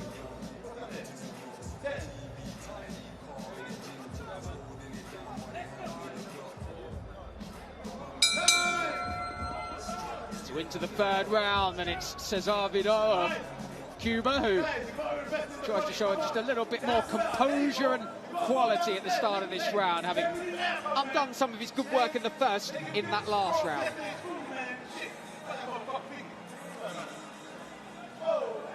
Now Van Chaj is on his toes.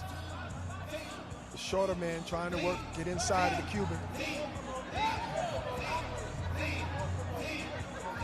Raj taking a couple to the body as well there. Oh, moving his head very well.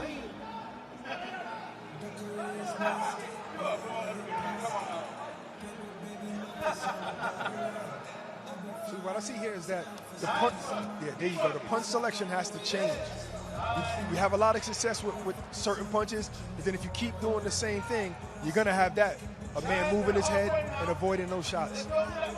Kind of points that a great trainer would pick up on. And talking of great trainers, Buddy McGirt is ringside now.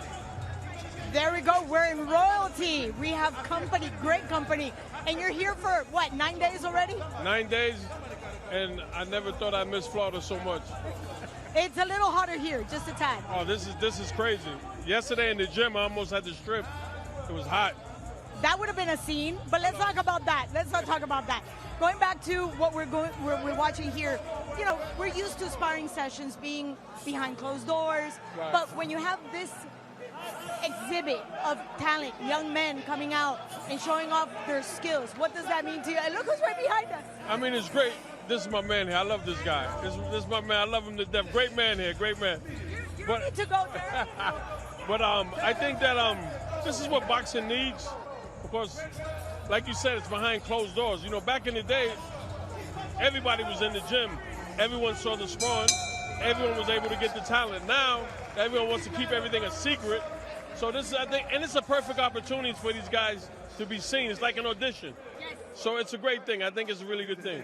Coach, you are not too far away from what Fight Week is all about, but we're adding more layers to Fight Week. We would have never seen this. We've had open workouts, we've had press conferences, but when you see this kind of crowd in Riyadh, what does that make you feel, especially when we've heard for so many years boxing is dead? Well, I'm glad because it's bringing boxing back, adding more excitement to it. You know, I'd rather this than open workouts, because open workouts, guys are not, they're just going to do just enough. You know what I mean? I'd rather this than open workouts. Just between you and I, does it ever get old to see guys just slapping themselves around in the smell of leather? No, I love it. It's my life, baby. It's my life, you know what I mean? I mean, since I was 12 years old, so now that's what, 49 years I've been. We're about to say, we're not gonna say anything else. Back to you guys. In the place, my life, Big Dale. God damn it, man. Big Dale always gets the house rocking when he's fighting, when he's talking, when he's cussing someone. Just all-round active guy. Big Dale, round of applause. Big Dale.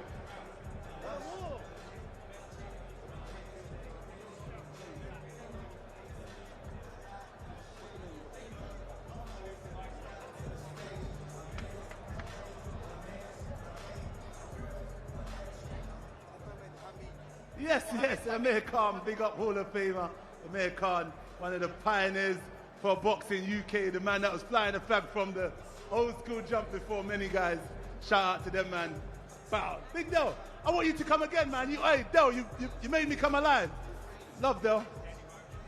I'm coming back. One second. What's the name?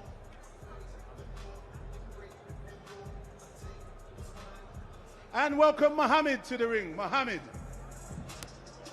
Let's go. Let's rock. Let's roll. Mohammed. Let's go. Let's rock. Let's roll. Let's roll. Let's rock. Mohammed. Let's go. Let's go. What's the next?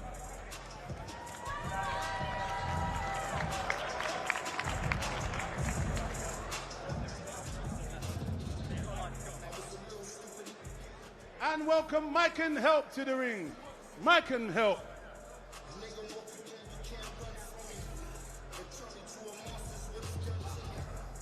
Mike can help. Let's go. Let's roll. Let's go. What's your name? McDonald. Huh? Sorry?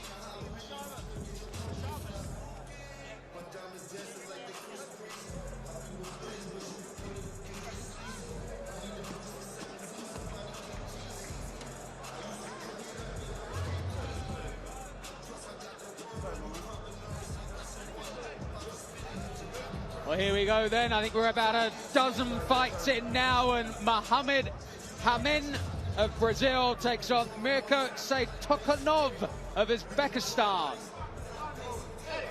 He's just getting the headgear sorted out.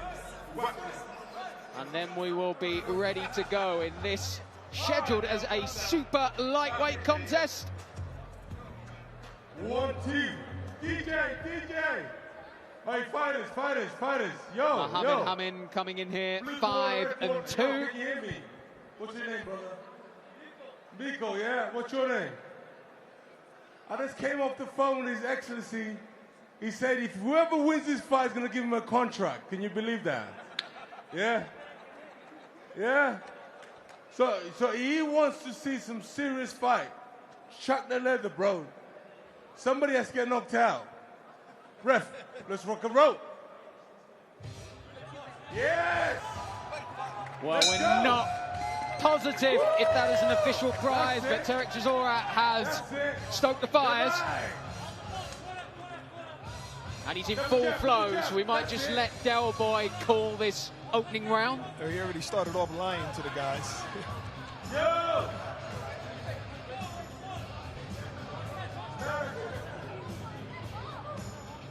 Okay, seeing some Good footwork right here. Let's go, let's go. That's it. Woo! Double jab, double jab. Again. Oh! Off balance, off balance.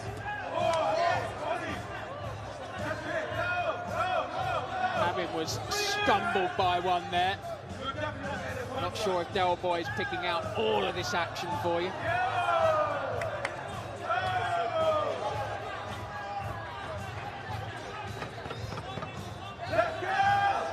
So Tokanov is happy with that work as he backed up the Brazilian onto the ropes, tries to bury a left hand into the body as well.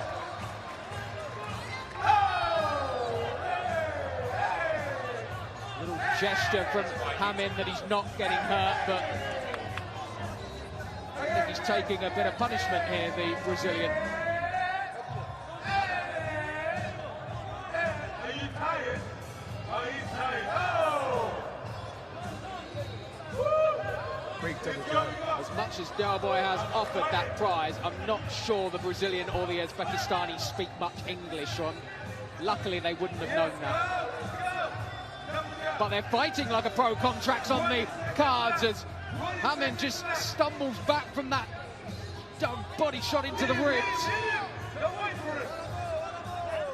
lowered chest and then rips another one round to the cage. I think it's different when Del Boy's outside and he's saying something. I think it's different. I think it motivates the fighters a little bit more. It's not just that contract that he was talking about beforehand. Hamza, you wanna go in there? Huh? Chisora versus Hamza Shiraz. It's a catchweight contest if ever I saw one. He's trying to tee it up ringside.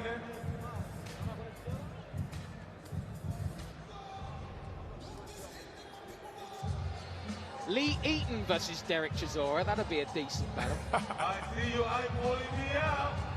I'm watching you. I'm watching. He's talking to me. Del Boy's talking to me. I'm watching him. That's the next bout. That is fight 13 at Sparring Club. Yes. Hey, boys, come down, boys. All right, the second round. The golden contract is on the line between Mohamed Hamid and Mirka Setanov.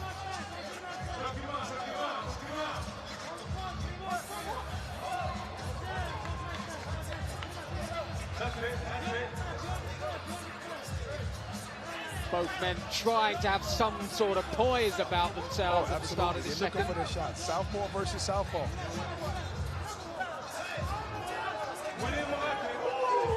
Oh, nice in and out.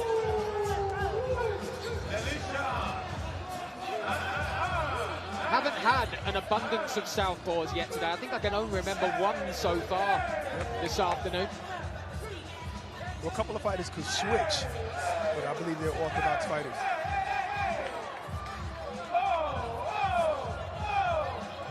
So Tukanov starting to unload now.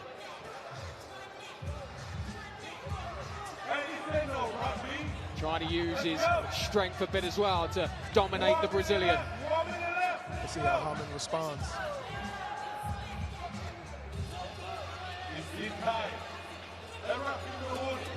Referee's treating this like a real fight. So keep your head up. Again, the Uzbekistani with that left hand and then whips a right round, which scored nicely. Oh, those shots are landing flush.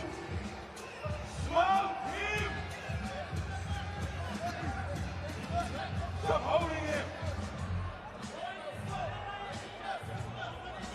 Who needs a referee when you got Derek Chisora on the outside saying stop holding him? Yeah, I think at times the referees take his instructions from Chisora. 10 seconds left, not 10 minutes. I'm glad Chisora's not the timekeeper. Imagine, 10-minute round. End of the second, both men landing right on the bell as well.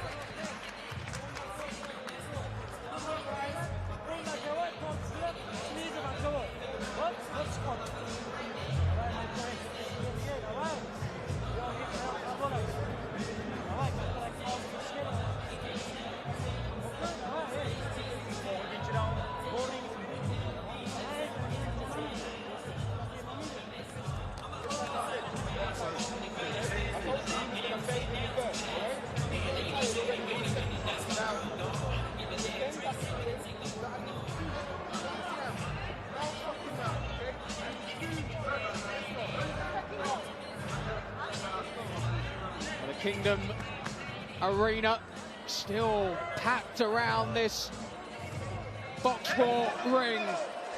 The battle in the Kingdom.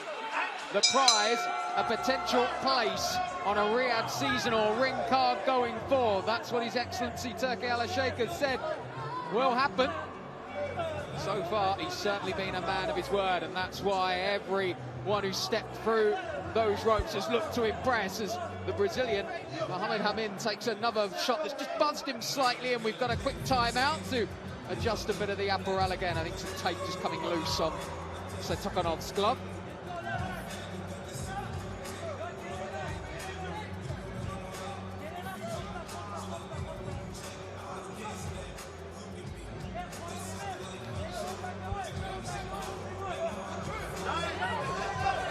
Once again, the Uzbekistani steps on the gas as soon as they break. Right uppercut just missing from Hamin. These guys are in shape. Neither one tiring at all right now.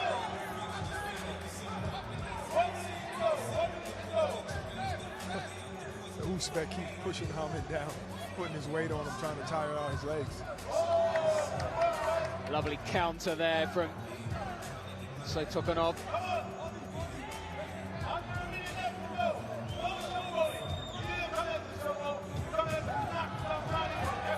Big wielding left hand scores after a slightly ungainly miss with the right, but as we've seen throughout the day, fighters are happy to miss with a few to land one.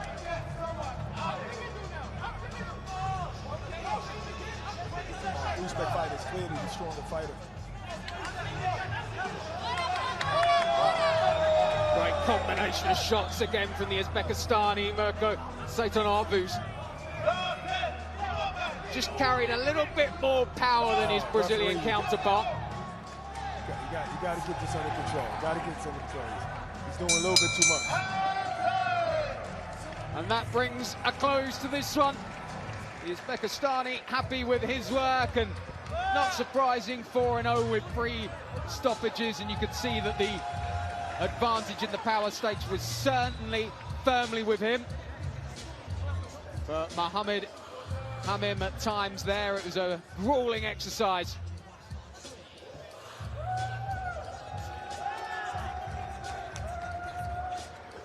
Setokanov celebrates, probably because he thinks he's won that golden contract, but Derek Chisora is conspicuous by his absence now.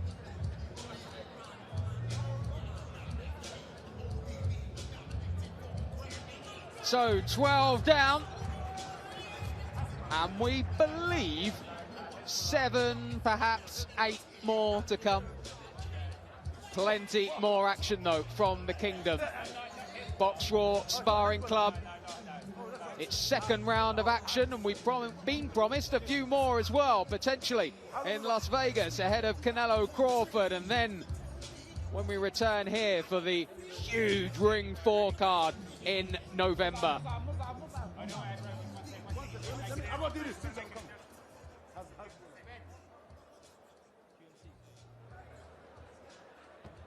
Welcome Hezbollah. Hezbollah to the ring.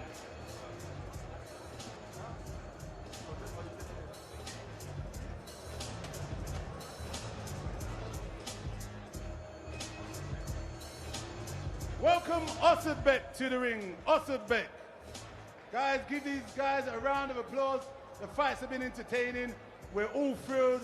We're on the edge of our toes. Come on, guys. Show some fun. Show some appreciation to the fighters in the ring. Give them a welcome. Give them a warm welcome. Let's go. Thank you very much. Thank you very much. Appreciate you guys.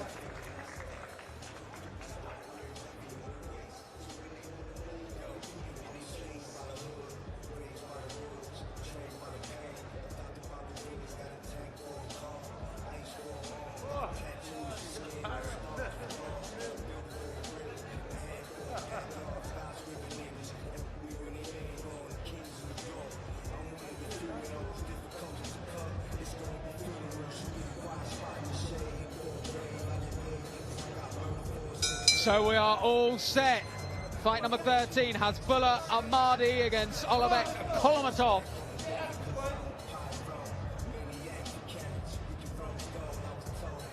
Kolomatov in the white shoes, trying to fire in that right hand early doors.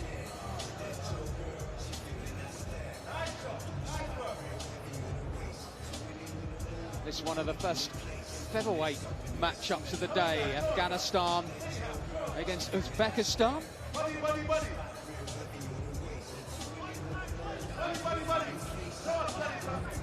Very nice job by Ahmadi from Afghanistan.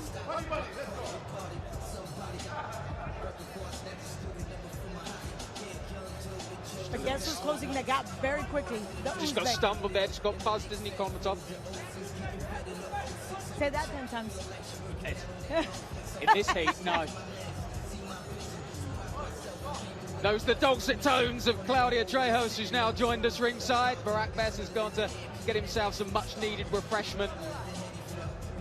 He's sweated out a few pounds in his BoxRaw sauna suit next to me.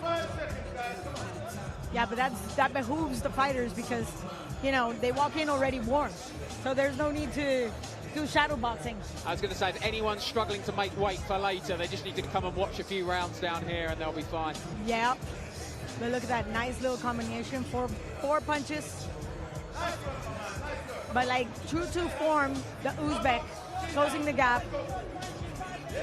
Footwork is a bit off though. He's not realizing that he's facing a southpaw.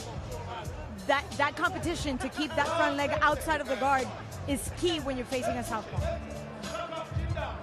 And I suppose that's the only info you have to go on when you get here. When you don't know your opponent, stance is about all you can look at. And when you only have 2 minutes to make any type of study, quote unquote, you don't have any time to implement any type of blood plan because you have only 1 minute left.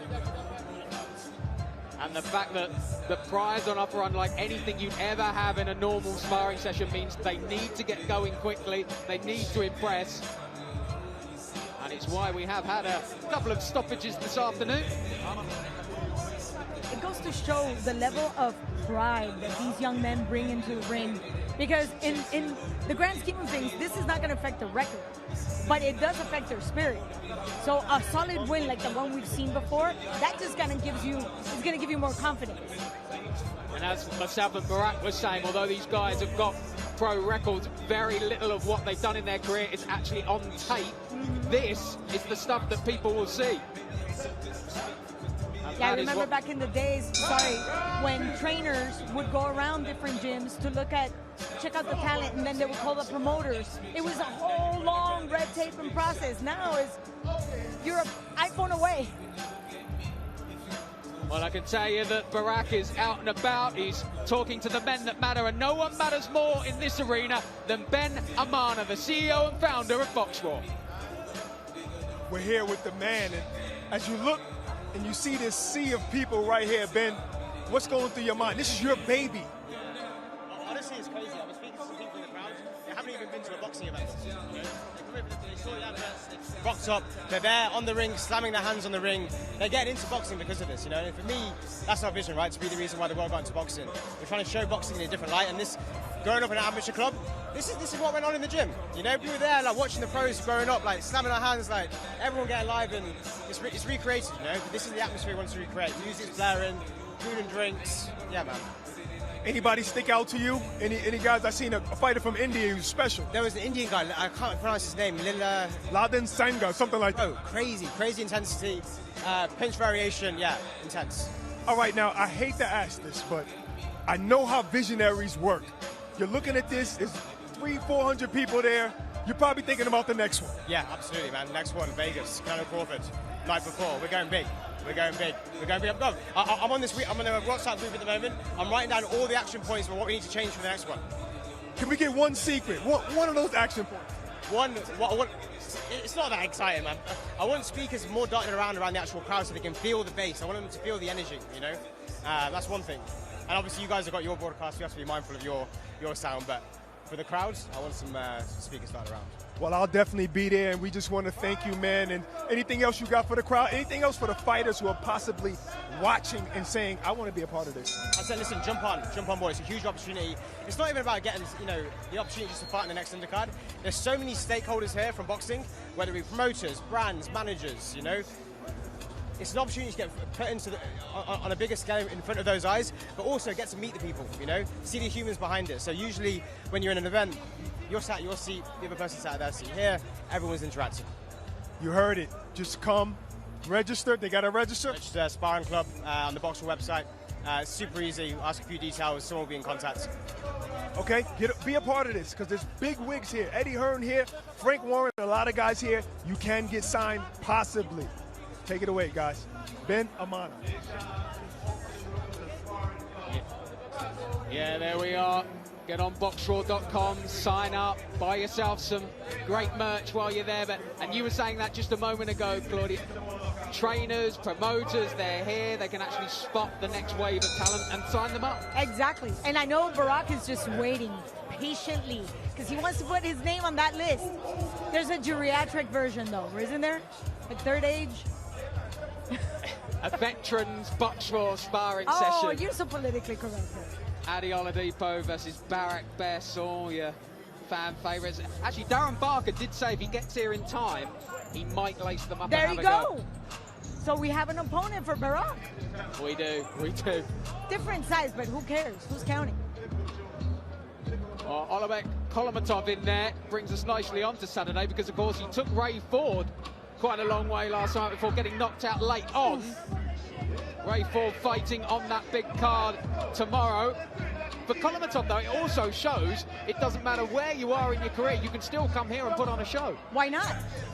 Especially if you're looking to get that big break and that big opportunity, because, sometimes calling out names is not good enough. You need to show your goods, and this is it. And, there's a difference between height, between the two fighters, but you can see like a good solid Uzbek coming under the guard, using his adjustment in height to look for the body. Yeah, for Ahmadi, an opportunity, of course, to impress. And even if he doesn't score the golden ticket for a ring or a Riyadh season card, the likes of Eddie Hearn, who might be looking for an opponent on an undercard somewhere before the bell, it's that kind of thing you can score here. Yes, and like Buddy McGirt just mentioned, this is exactly what boxing needs, especially coming from an era where, quote-unquote, mixed martial arts was beating boxing in the race. I never really saw that happening, but, perception is reality. Well, certainly since the Kingdom of Saudi Arabia got involved in pro boxing, it's turned the tables. It was in this very arena where we started that adventure a couple of years ago. Francis Ngannou and Tyson Fury, and look how far we've come. I remember those days. Kolomatov, like a good professional. And the zone has been there every step of the way, as we will be on Saturday night. Moses Atelma versus Dillian White. Go to thezone.com/boxing. Make sure you buy the event now. And if you're watching us anywhere on YouTube, if you are a new subscriber, you get that event for free.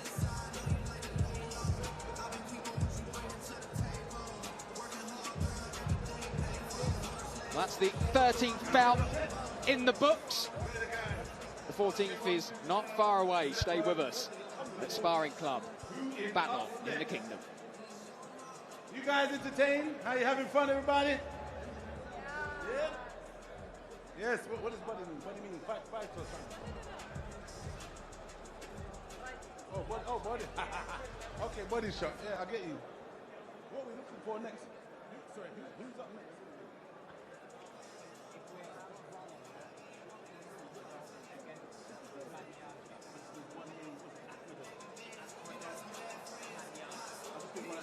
Akhmedov, yeah? Oh, there he's here now. He's here now. It's Akhmedov, yeah? No, it's not even Akhmedov. What is it? You said it was Akhmedov.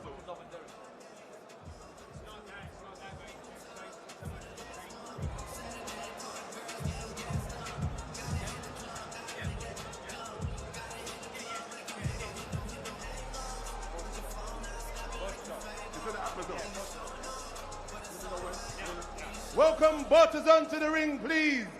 Bartizan. Well, just a slight delay as the bout card has switched about a bit, but we're there eventually. And Borishan Akhmadov of Uzbekistan steps through the ropes. Another man from Uzbek looking to impress here.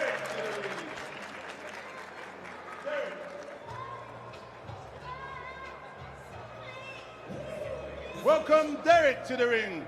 Derek, ladies and gentlemen, Derek. Or Derek Manyaja is his full name. From Uganda. And Derek, ladies and gentlemen, thanks very much. Give And him I'm a going to go round of back to applause. what Frank Smith was sharing with us. You know, making boxing global once again, going back to the original, back in the OG days, where Africa posed so many opportunities. And we're back there. He literally said, AJ might fight there. Pack your bags for Accra. There you go. I'm ready. And we are just about ready for action here. So it's Bashir Abarov against Derek Manyaja. Derek comes in with 4 professional fights, 2 wins, both of them by way of knockout. That gives you a good idea that there's punching power, and you can see that snappy jab right there. Yeah, straight into it, and already he's set his stall out here, Manyaja.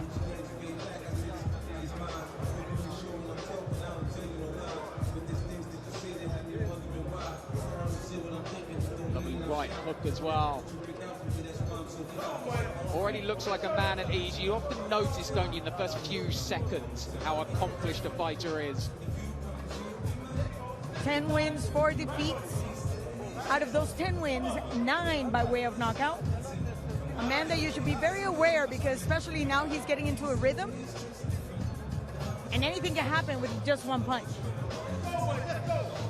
As we've seen already today, Bakarov just manages to fire in a straight right of his own to snap the head of the Ugandan back.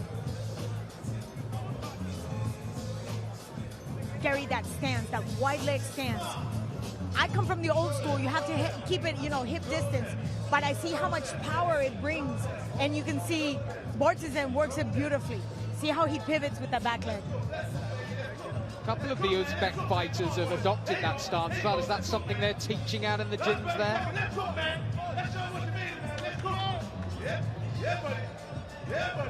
Tries to bury a left hand into the body and slow the pace of Manyaja a bit. Yeah, Manyaja hasn't had much of an answer up until now. But he's swinging for the fences, really. As most of the fighters today have. They've started it off with a plan and a blueprint, but as soon as one big shot lands, that's where it all goes out of the window. And a good strong right hand there from the Uzbek, right on the bell. I can tell you that we've got another guest at ringside. It's GBM's own Izzy Azib. That's right, I'm with Izzy, that's right.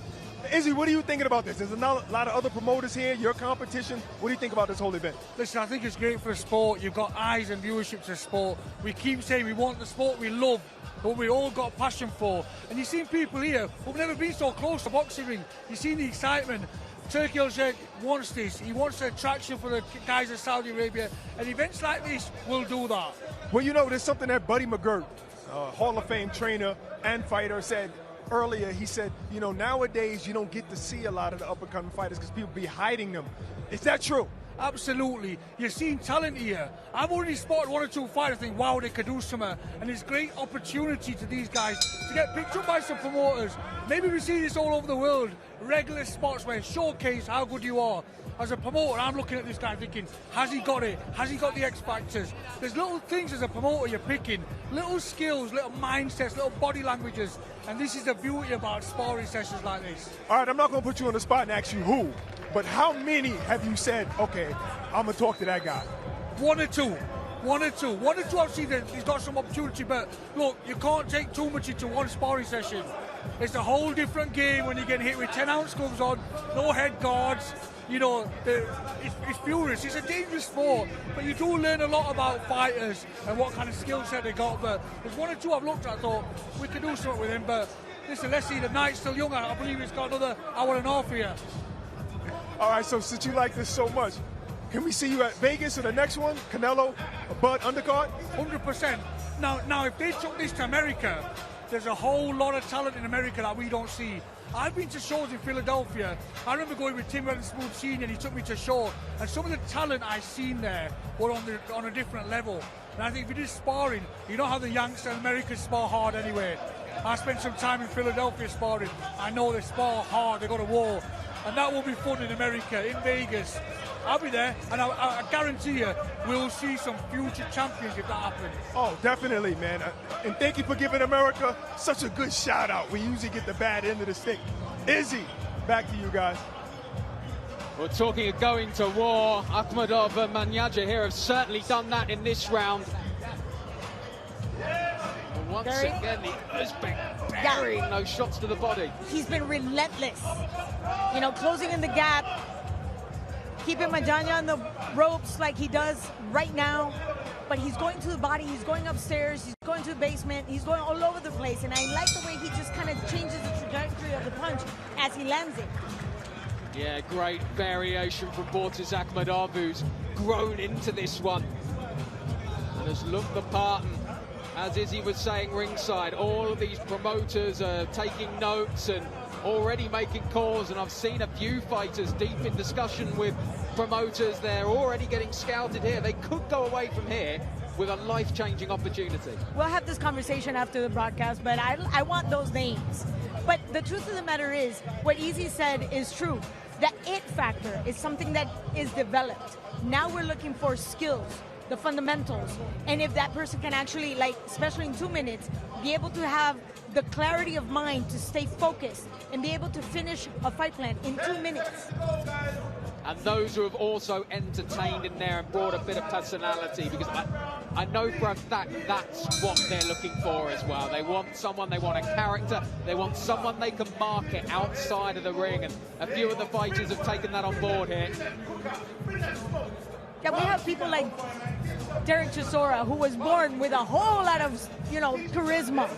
We don't need to work too hard to sell him. No, Del Boy brought his own inimitable style to proceedings today. Look at that. Relentless. Akhmedov is giving Manyaja a nice lesson. And he's just coming with the basic 1-2. Almost looks like he's getting pressure in there as well, Akhmedov. He's getting more and more confident. He's starting to really enjoy himself as well. And Derek Manyaja, who started off this session looking nice and confident and relaxed, and now he's being hit from pillar to post. Talking about swaying the pendulum to the other side. Akhmedov is walking into his own rhythm. Remember the stance we were talking about that was so wide? Now that compass is a little bit tighter, and that's why he can sit right in front of him and just throw blows. Yeah, he's found his range, he found his confidence midway through the first round, and now backs his man up and rattles the head about. And I have to say, the referee's having a good old look there. Manyaja offered something back just in time. I wonder if the referee was thinking about calling a halt to this thing. This is as impressive as we've seen from Akhmedov. Great left hook again, 3 in a row, right in the corner. You felt those from here. Snaps the head back with the right hand as well. He's got every shot in the lock of the Uzbek. Those short hooks are doing some serious damage. Few seconds.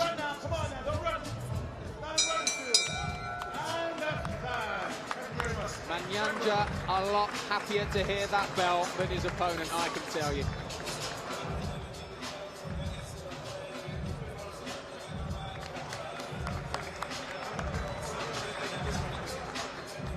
Great reception for Bortis Akhmedov, who certainly brought it there. That was a really impressive display from the Uzbek.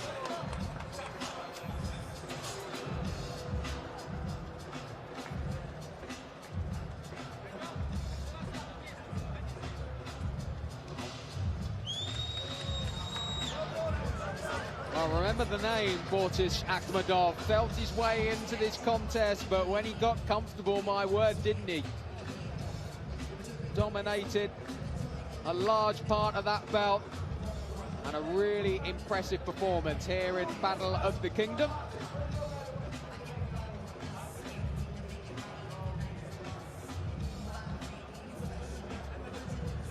About half a dozen or so fights left this afternoon as we look to find someone who can represent the future of boxing on one of the future big cards of Ring or Riyadh season.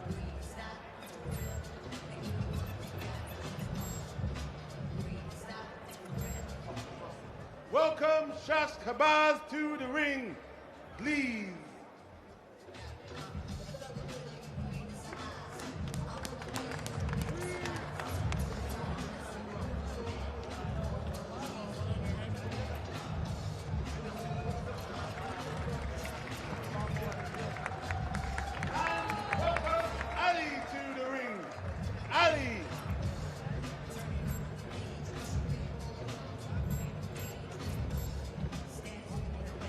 Welcome Ali to the ring.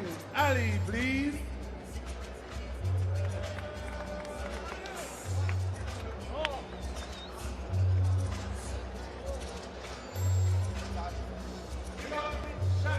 Here is Ali Ahmed of Egypt stepping through the ropes for this bout against Shagabas Makhmudov.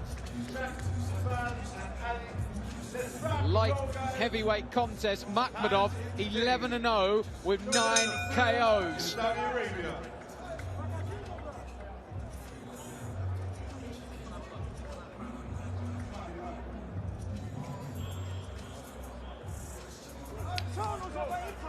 Ahmed having to eat a couple of hooks there on the ropes.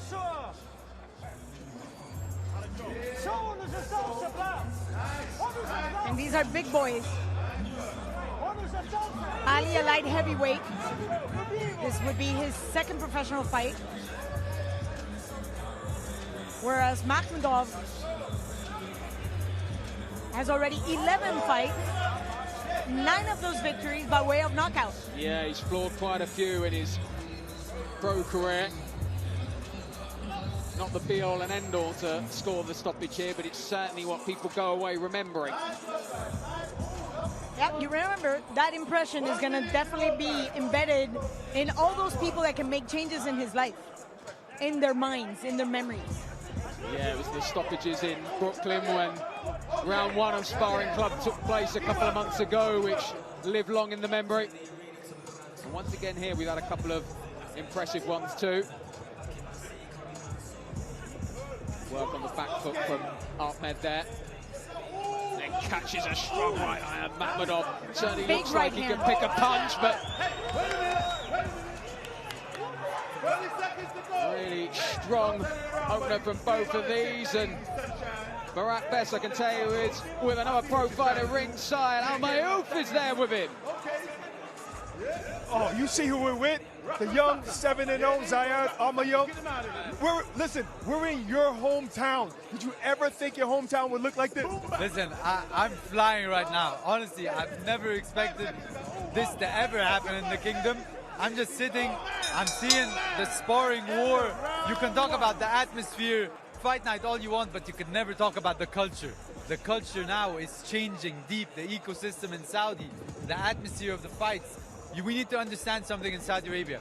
The fights happen on a Saturday night. We have work on Sunday. We don't have Saturday and Sunday off. It's Friday, Saturday. Today's Friday where we do nothing. It's a holy day for Muslims, and a lot of Saudis have that day off. But look at us. We're all here. We're all pulled up not to watch the fight, but to see those sparring wars, see that atmosphere. It's just incredible. It's incredible. The inner child in me is so happy right now. You don't get to sleep in on Sunday like most of us over here in the U.S. Now, you've been to the U.S., you've been to L.A., you've been to those places. You know how Vegas is. But now, this could be one of those meccas. Agreed? You know what, like Teofimo Lopez says, you know, this is the real takeover, to be honest. I feel like this is the real takeover. I feel like this is the mecca of boxing today. Because when you talk and when you speak about the mecca of boxing, you have to put it all together. The opportunity, the real fights, the real ones fight the real ones, the fighter one fight number two. This is where it all happens in the Kingdom of Saudi Arabia. Bivol Beterbiev, Usyk Fury. We've seen Shiraz even go to New York, brought to you by the Ring Magazine, Riyadh season, all of that stuff. So, you know what? We've seen some incredible fights. I believe Saudi Arabia is the mecca of boxing. His Excellency Turki Al Sheikh is changing not just boxing in Saudi Arabia, but changing boxing around the world. You know, but this is all backed by our Vision 2030 in the Kingdom of Saudi Arabia, backed by the custodian of the two holy mosques, the King Salman, and His Royal Highness the Crown Prince Mohammed bin Salman. Listen, I don't know if you can even hear what I'm saying. Look at the atmosphere. Look at the atmosphere. Yeah, it's wild in here. It's loud. It's better than what I expected.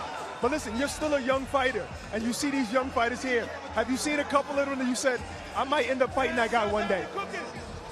Look, the way I look at it, with the purpose that I'm trying to do throughout my career, I always look at another fighter in that ring, and I always think I can support that fighter to be better than me one day. That is the real reason I'm doing this. You need to understand, you know what I mean? And I always say it, and people think that I'm just saying it for the sake of saying it. If I wasn't doing this for more than just myself, I would have retired and quit a long time ago. Maybe never even turned pro. But Saudi Arabia needed the first. Saudi Arabia needed the first pro boxer, the first one to get the knockouts, the first one to maybe fight for the titles, the first one to fight in the UK, US. But why? Not for Zizou, but so the ones coming after, who have all the equipment, the ring, the opportunities from them when they were young. Not like myself, a long time ago, wasn't like that for me. If they have from young and they see Zizou, and he did all of that with those equipment and opportunities, we can do better, and I want to help them do better. Beautiful. Now I see why Turki Al Sheikh loves you, because I love you, brother. You heard him. Back to you guys. Ziad Al-Mayouf still awaiting his next fight date, but I'm sure it won't be long till he's back on one of these big Riyadh season or ring cards. His fellow countryman Mohammed Alakal gets another outing on Saturday. He opens the card, the culmination of eSports World Cup Fight Week. Moses Atalma against Dillian White, the headline act. Remember, you can buy that one now at DAZN.com/boxing. Be a part of another slice of history here in the Kingdom of Saudi Arabia. Right now, it's battle in the Kingdom. BoxRaw Sparring Club. Shakabas Makhmudov against Ali Ahmed, and Makhmudov has had the better of things, and while we were listening to Al-Mayouf, he was unloading in the corner above us, Claudia. I like the way you said that. Unloading is the key word. Relentless. Just very powerful flurries. But Ali would not just let this go. He wants to show off that he's got good defense skills. And he's got answers. Well, both men being whipped up into a frenzy. Dean White has shoved me to one side to slam the canvas, and I'm not going to stop it. Doesn't look like there's any stopping Makhmudov as well. He eats a right hand as he comes in, but I don't think he's feeling any of the power from the Egyptian. Nope, there's a lot of adrenaline there. And the Egyptian, there was a moment where Ali was a bit frustrated because of the dancing abilities that Shakbas has demonstrated, but he's still not backing out. And as the crowd gets more raucous as well, it spurs on these fighters, and both men have got an excitable corner. Beautiful spin, changing the angles.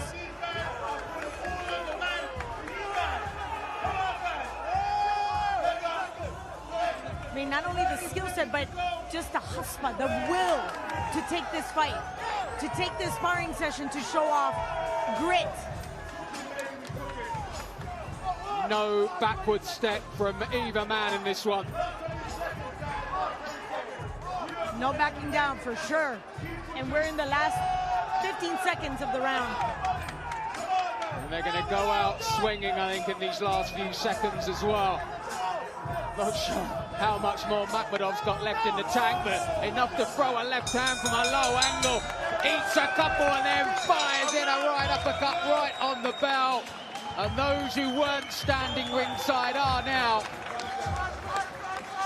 That was a great battle. They should both be very proud of this performance. 3 two-minute rounds that was non-stop action. A lot of pride, yes. I am highly impressed with the amount of people that has shown up. And we were talking to Ben before. 16 countries represented this afternoon. This is amazing. Flying from countries from Denmark, Germany, Egypt, Nigeria, Algeria for this opportunity. And this fight really illustrated what it was all about. As you said, they've come from as far as Uzbekistan to the Uganda, from Bahrain to Britain. They're all here, all looking for that shot of a lifetime, the chance to fight on a ring or a Riyadh season card. But what we've mentioned already a few times tonight is the chance to get scouted and spotted and begin, or at least re-energize, a pro career. Welcome Rajpov to the ring. Rajpov, ladies and gentlemen.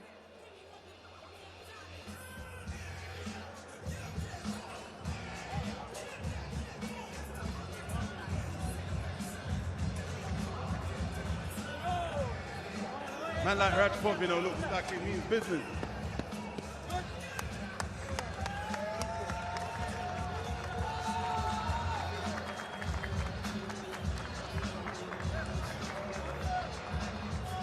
Welcome Rockin' Tamba to the ring, ladies and gentlemen.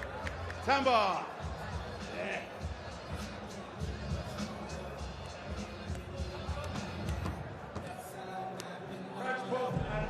So it's Tamba Merlin of Cameroon against Rajapov Abdullah of Uzbekistan. A cruiserweight contest as we approach the business end of BoxRaw Sparring Club battle in the Kingdom. Tamba Merlin, I hope for his sake, his alias is Magic Man. We'll see. Well, I'm pretty sure he's got a couple of tricks under that sleeve.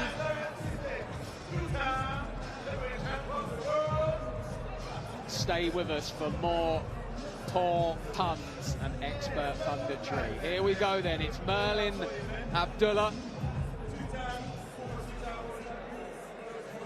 The fact that they didn't muck around getting into the ring suggests that this could be blood and thunder stuff from the first bell.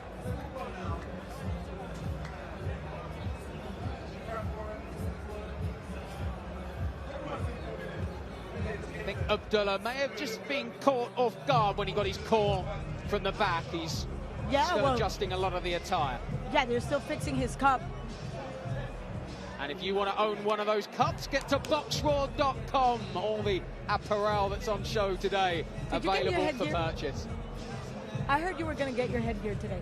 I'm going to get some on the way out and some gloves, and myself and Barry Jones are going to spar the night away. I'm just going to have to stay to see that. Bonus footage if you order the fight this weekend. Get to thezone.com/boxing. Be a part of it. Sold! Rajapov Abdullah from Uzbekistan, still trying to fix his headgear.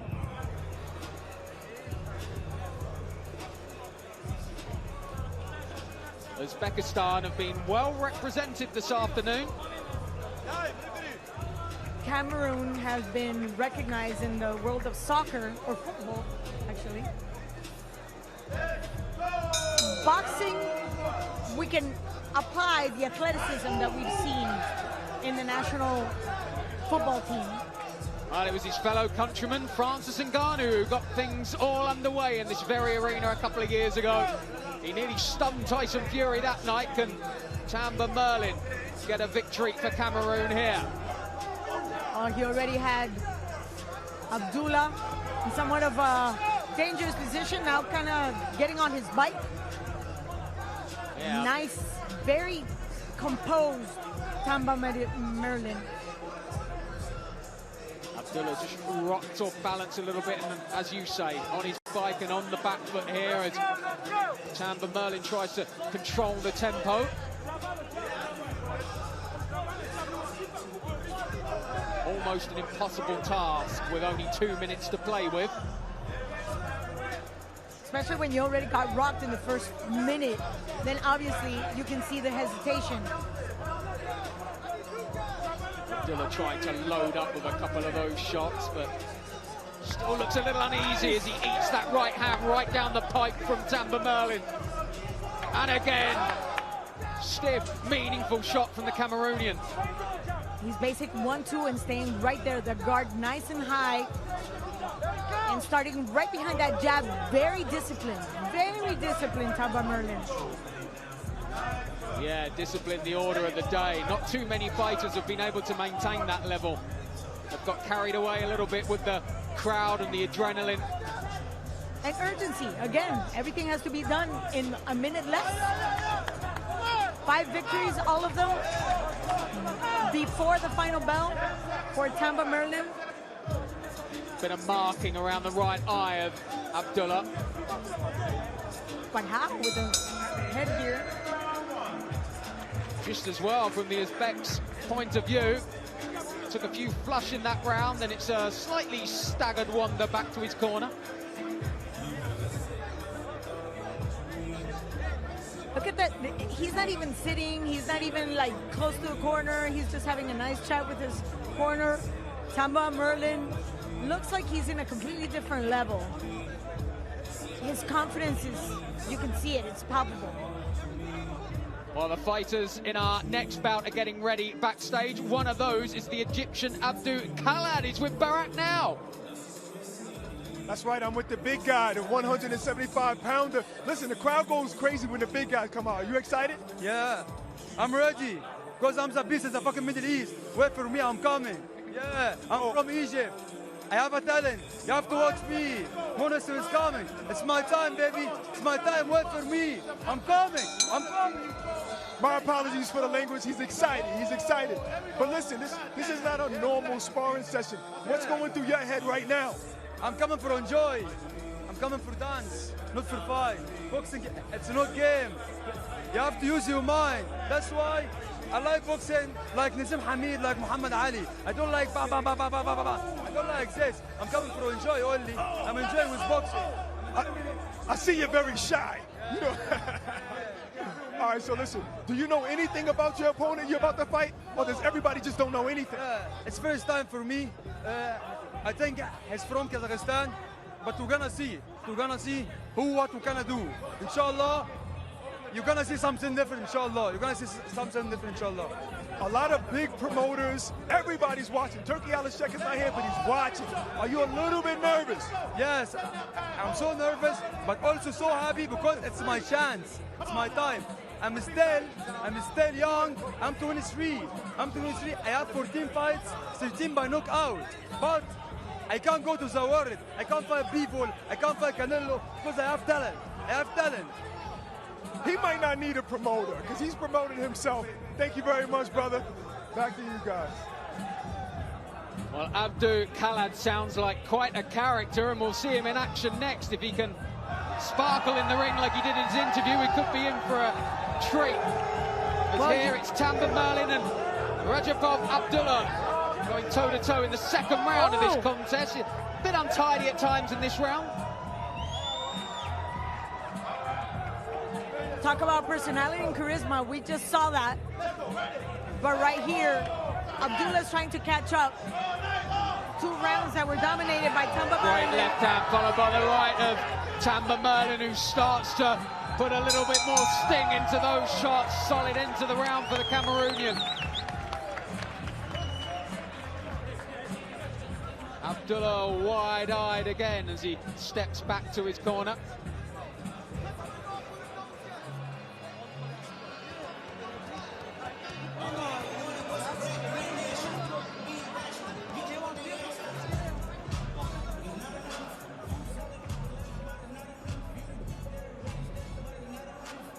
few of the best moments from that second round here between Tamba Merlin and Abdullah of Uzbekistan. Another one of the Uzbekistanis involved today.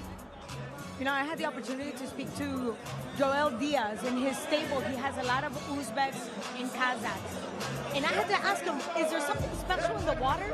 Because they're made with like a completely different cloth. Power, technique, and just grit.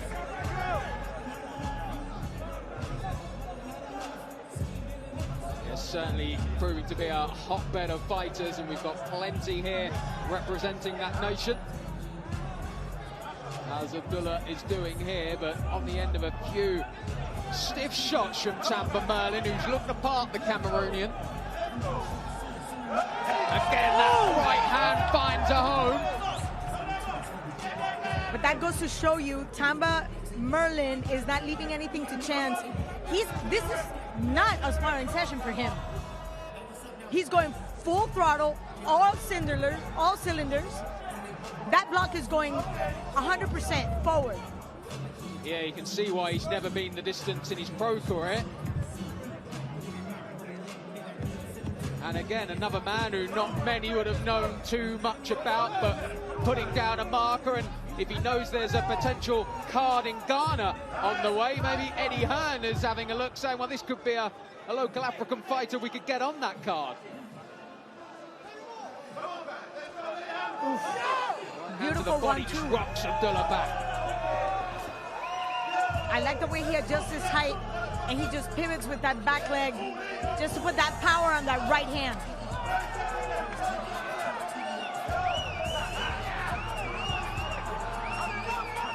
Crowd really energized by this one. A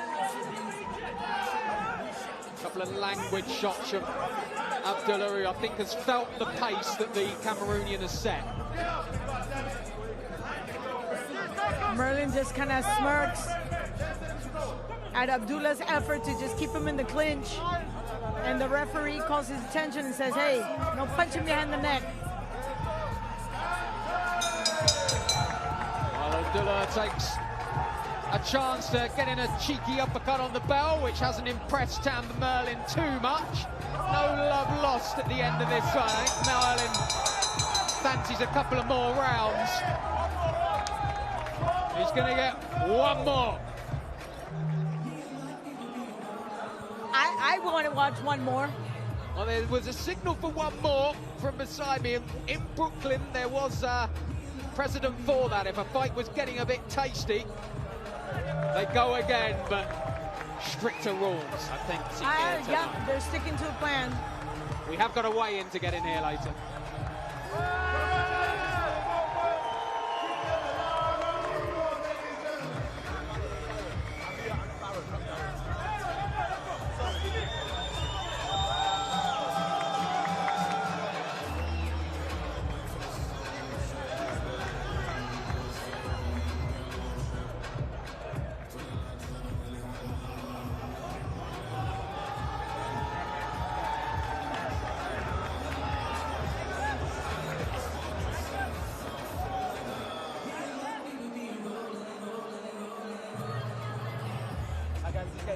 At a bout change.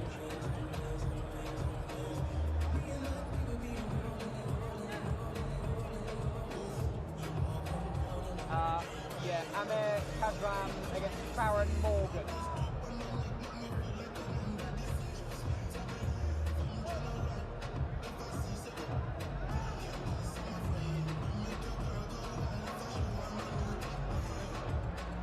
Yeah, it should be fight 20, whether they swap A side and B side, I'm not sure, but it's fight 20 obviously.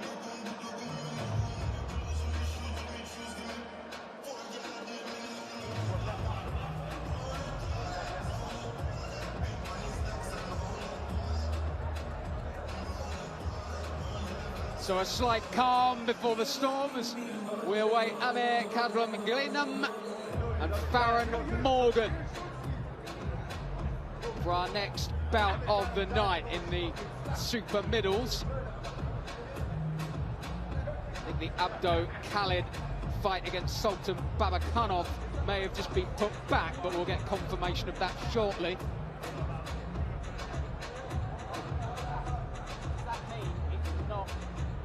I got told it's going to be the Abdul Khalad. Okay. Okay. And then do you think it will be that one? In theory, yeah. Okay. I'll choose it. Just in case the Abdul Khalad fans out there are wondering why the Egyptian isn't walking out next, that fight has just been knocked back a little bit longer. Probably because Abdul Khalad's doing a few more interviews. Good for him. This is the opportunity for that. Show off not just your skills, Sell but your personality as there well. There you go. You said it. That's the it factor. That's the difference between a great boxing star and a superstar.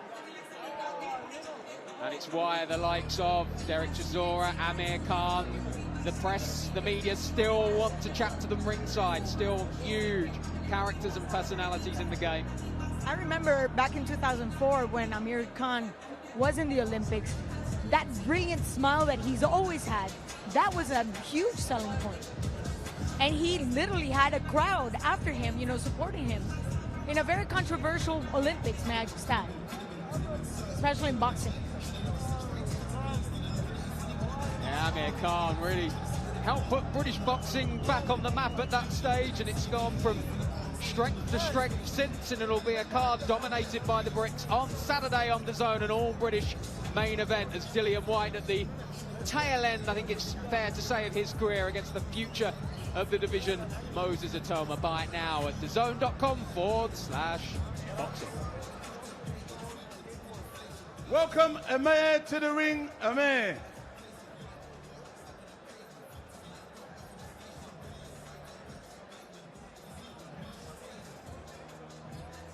Amir.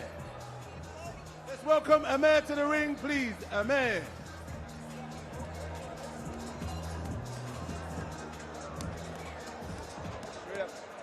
Come here? Yeah.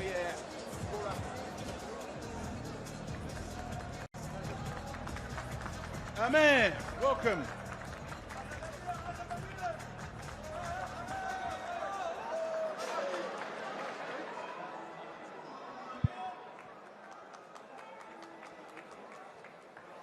Welcome Farron to the ring, gentlemen, ladies and gentlemen. Farron, please, Farron.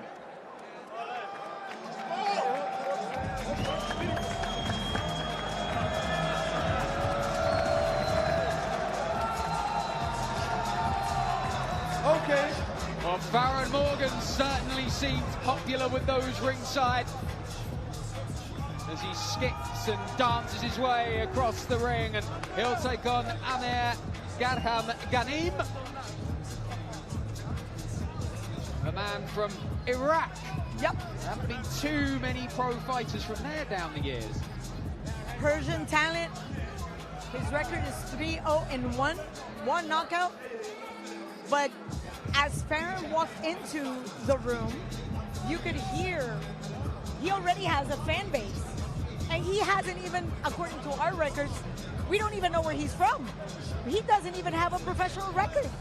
Details are sketchy at best on Farron Morgan, but he came in here like a man determined that will go away remembering the name Farron Morgan.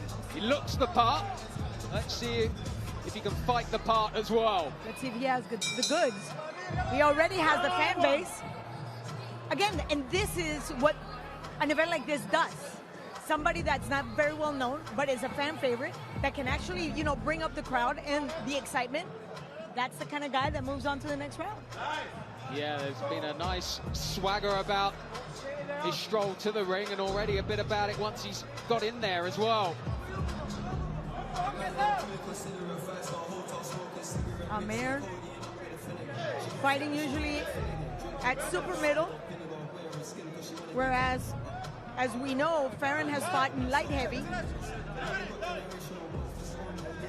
Just another adjustment of the headgear. Head guard. It's happened a few times with the shorter fighters when they've been clipped across the top of the head.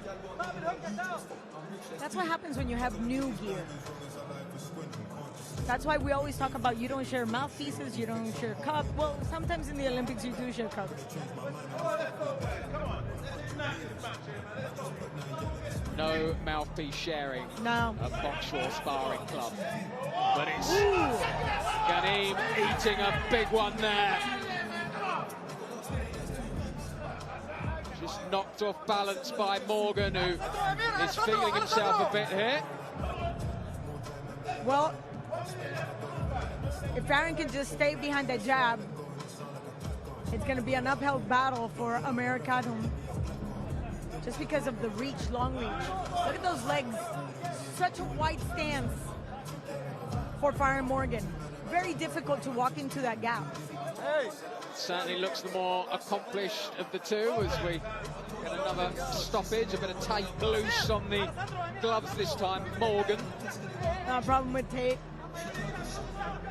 A little bit stop-start in this one, which hasn't helped the rhythm for either fighter.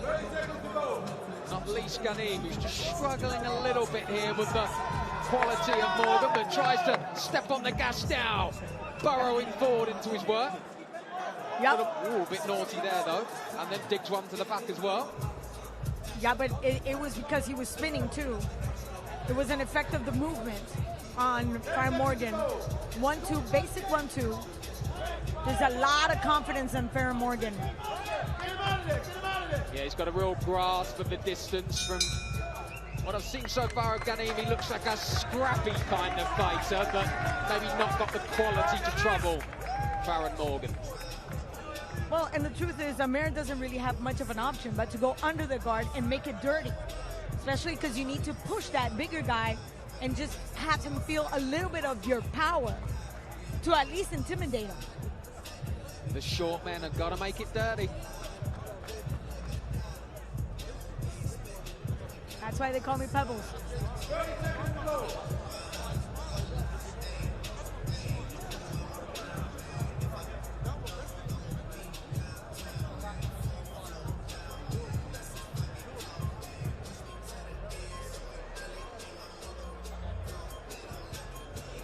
Another slight issue with the head guard for Ghanem. And you know what? I also see brand spanking new booties. And that causes issues, especially when you're trying to plant your feet and sit into your punches. New shoe slide, which is happening right now. Yeah, you can notice that straight away, can't you, Ghanem? Great spot. As he eats that jab from Firearm Morgan. Springing in and out and just showboating a little bit.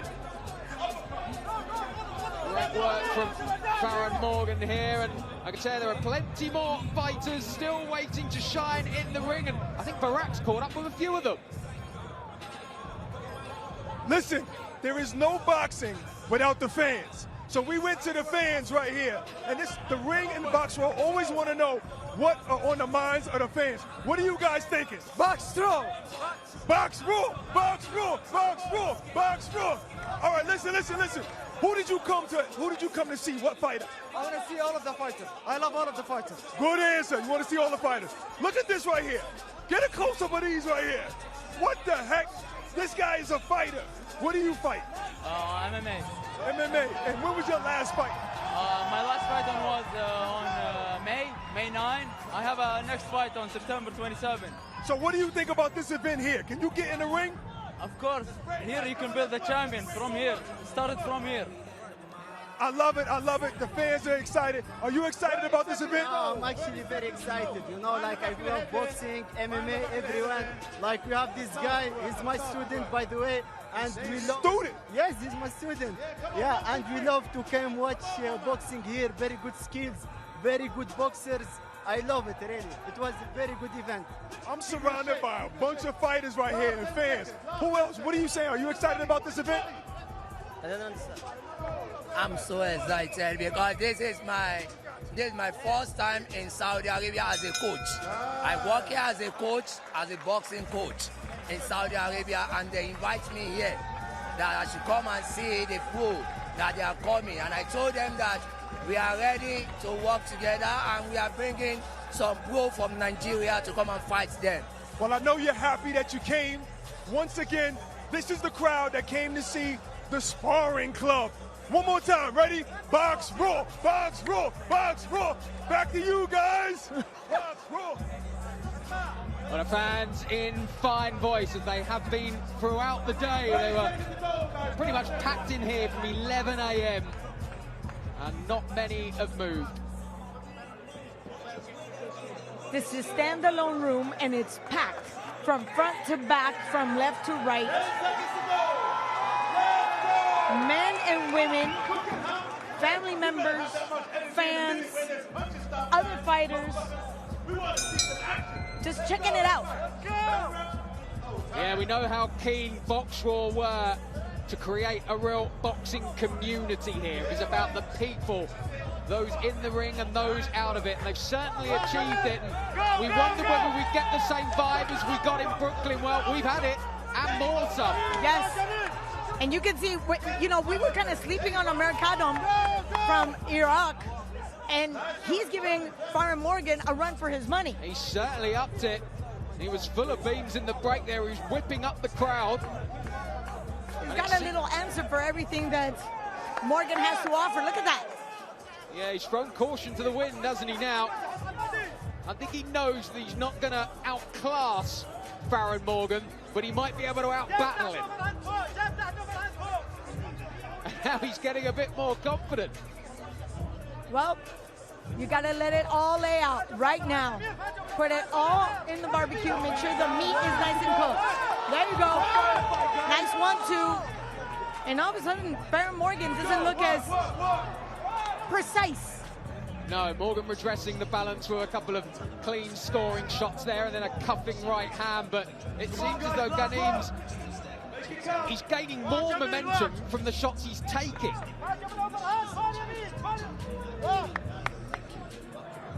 I can see there's a little bit of spent, lack of conditioning on Farron Morgan. Just a little tired. See it, those wide shots. Yeah, they become a little bit loopy and lazy. He just had it so easy in the opener. I think he felt he was in a different league to this man completely. And little did he know, it's a wonderful world of boxing. Yeah, he's had to dig deep in the end, and that's what Sparring Club's all about. As Ghanim just spins around and lands one. I think he could be pretty happy with his work in that round. After an awkward start, he's come right back into that, and I think the crowd have really appreciated it too.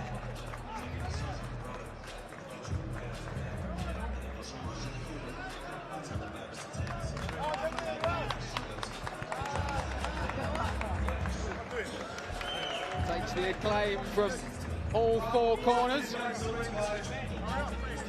A sportive gentleman. After 3 rounds, they will always shake hands, make sure they're okay and healthy, ready to go for another opportunity.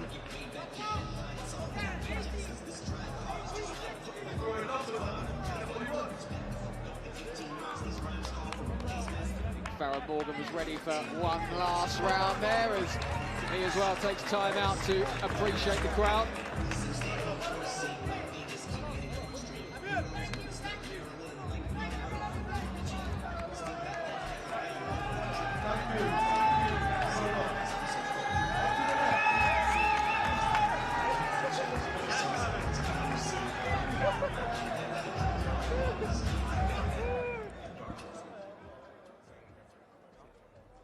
And the next into the ring, we have Sultan. Can we welcome Sultan into the ring, please?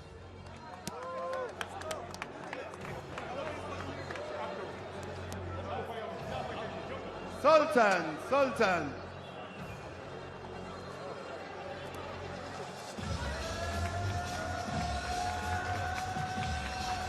Sultan, ladies and gentlemen. Welcome Abdul to the ring. Abdul.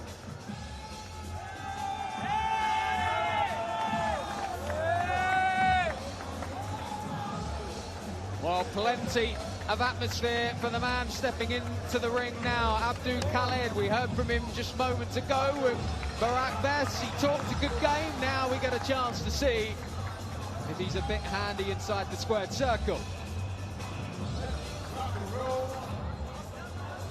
Sultan for Bakanov. The man from Kazakhstan, 1-0. That victory came by stoppage in his pro debut against Abdul Khalad, who has had the best part of 20 pro outings. But I'd be lying if I said I was familiar with his work. What a shot! Oh, what a shot! At the moment, he's had to take a couple, but he's got the kind of style about him which could be a crowd favourite as he beckons on the Kazakh again.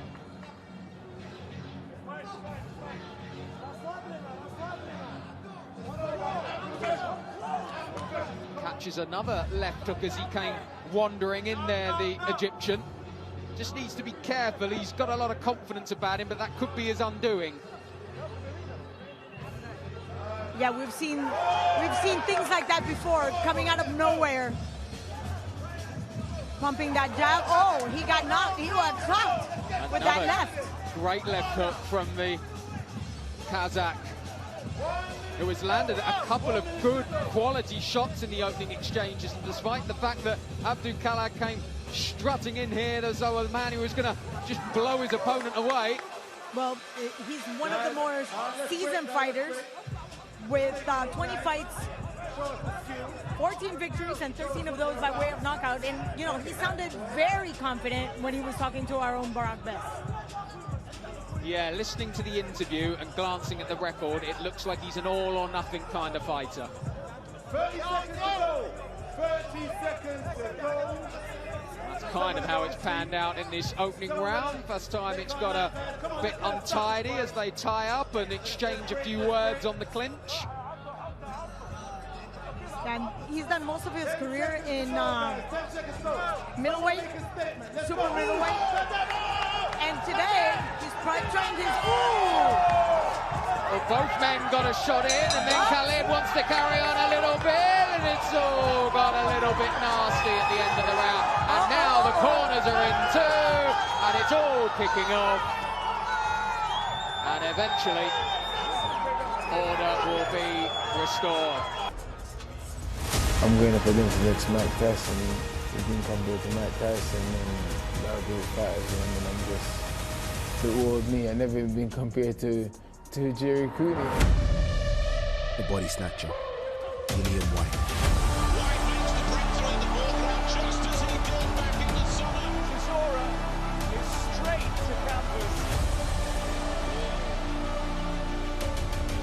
Still dangerous. Battling heavyweight rules.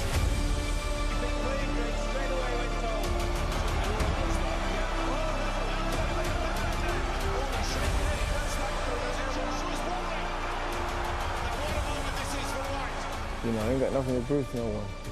All the pressure's on him. Dylan do something that this kid hasn't seen before. The pros on this level is totally different. Chipping away, bobbing and weaving. So yeah, Moses, the win over Moses is something for me to get back. When Whyte finally got a shot at world glory, it wasn't meant to be. And after having to pull out of his last fight against Joe Joyce due to an injury to his hand, he now has another chance.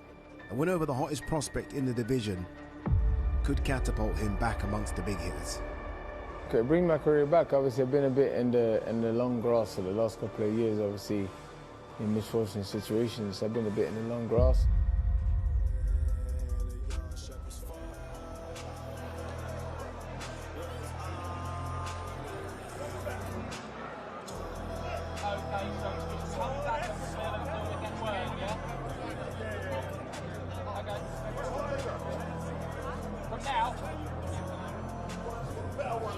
So a reminder that Dillian Whyte against Moses Itauma comes your way live on Saturday night. A huge card, a brilliant co-main featuring Nick Ball against Sam Goodman. Another intriguing heavyweight battle with Filip Hrgovic and David Adelaide as well. You can buy it now at DAZN.com/boxing. It happens just across the road at AMB Arena. If you're just joining us here at Kingdom Arena, it's Battle in the Kingdom, BoxRaw Sparring Club, and the battle just went a little bit too far moments ago when a brawl broke out in the ring between the teams of Abdul Khalad and Sultan Bakahov. Eventually, both men have been escorted from the ring. Order has been restored, and now we're awaiting to see if our next fight can enter the ring. While we wait for order to be fully restored, we continue the build-up to Saturday night card. We talked plenty about Moses Itauma. Let's see what he does best.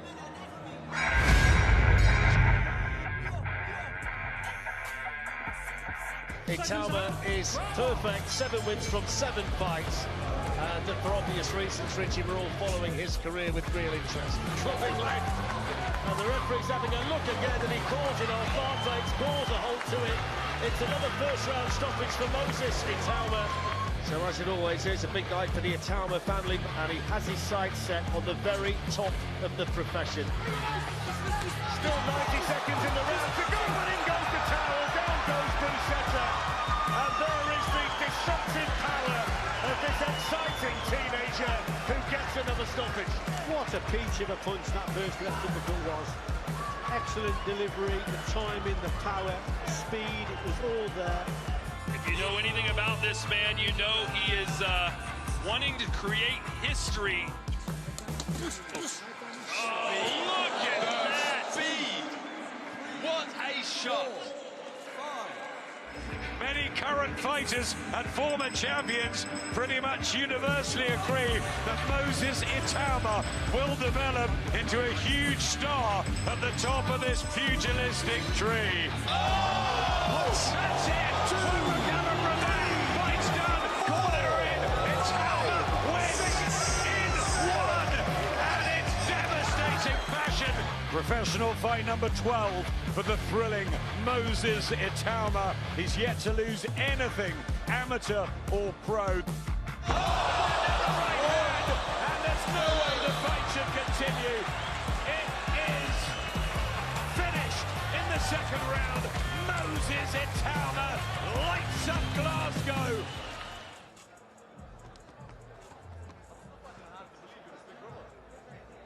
Welcome Shaq Habaz to the ring.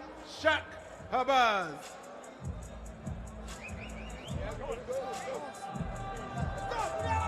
Okay, we got the big dogs in town. What's this, the cruiserweights, the heavyweight division? That means we're going to see some fun. Somebody is going to sleep. God damn it. Shaq Habaz.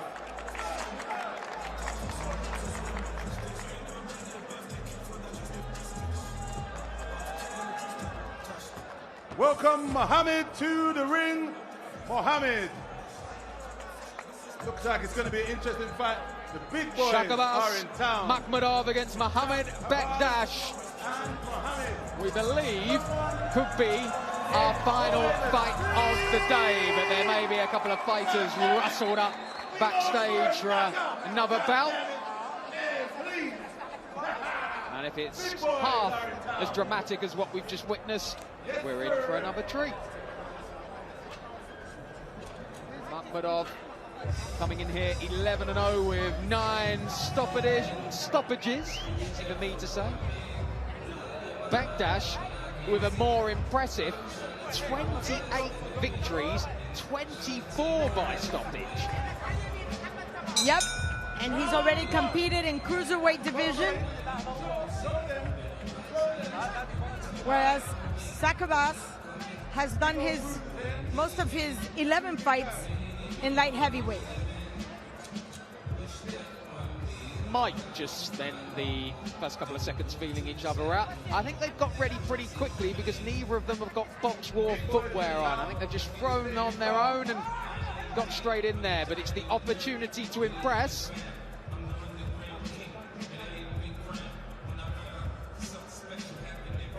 I can see that Amir Kadim is in the corner there. We saw him in action just a few moments ago, the Iraqi fighter. Yes. Who gave us a nice little surprise. Wow. Certainly entertained the crowd as that looping left hand of Makhmudov finds the target. I wish we had a camera on Barak Best, because he's doing his best job as almost a trainer. So good, Barak. Whoa! Both fighters getting close enough to the action, and we were talking a bit earlier, Claudia, about sharing mouthpieces. We've politely just been given one at ringside. Just in case somebody I'm not sure needs where it. it came from. Barack, just in case you need it, I have a mouthpiece for you, right here. Oh, Muhammad is good. No mouthpiece out in this one yet as Shakabas Makhmudov comes springing out again, trying to find a home for that left hand, but getting picked off at the moment by the jab of Bekdash, who's settled down a little bit now.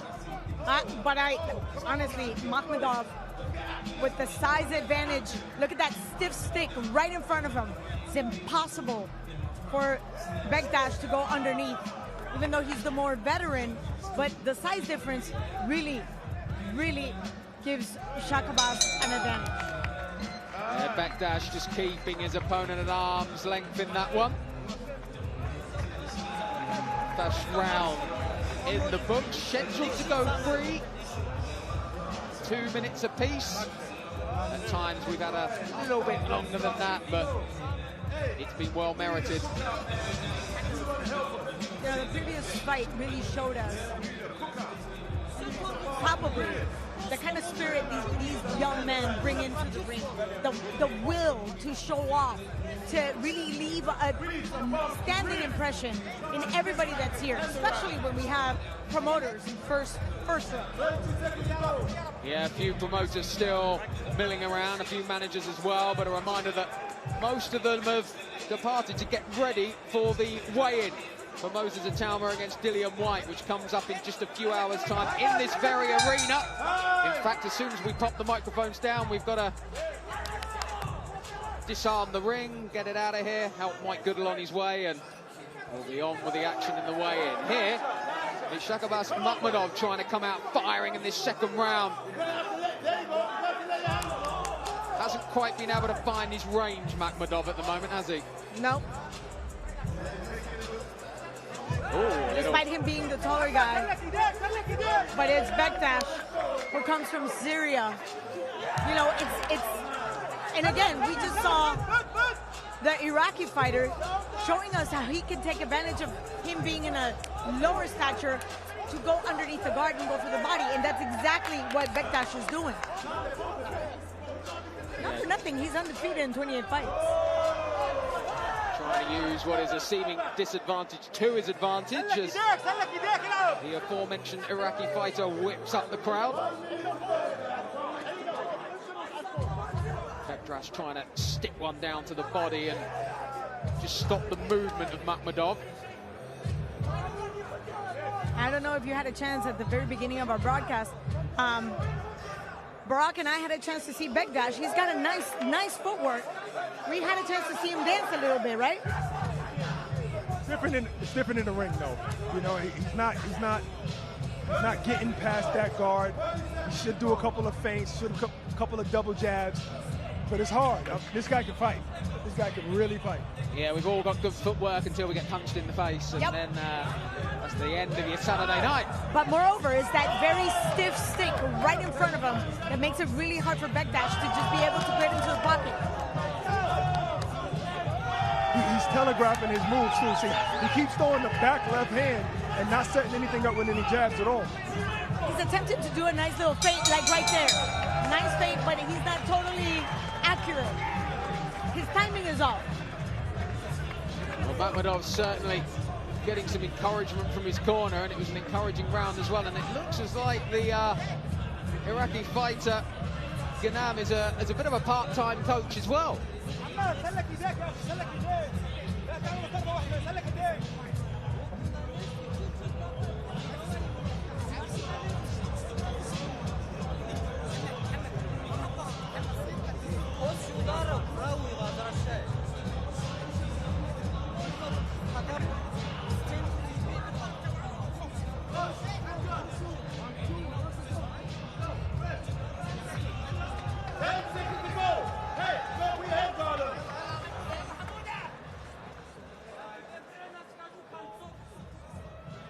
They keep taking off the headgear of Redcap. Trying to give him some air. Third round of action, and what we believe will be the final action of Battle in the Kingdom Sparring Club, and it looks as though these two are going to leave us with a decent bit of action here.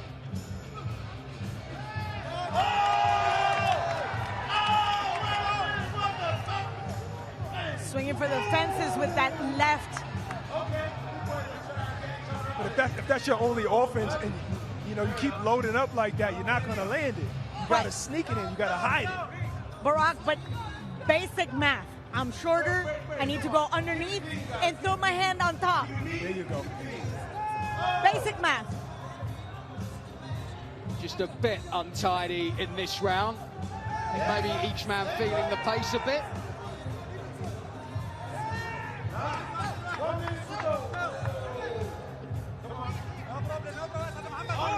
Slight panic now every time someone hits the ground that we don't get an all-out brawl as we did in our last bout.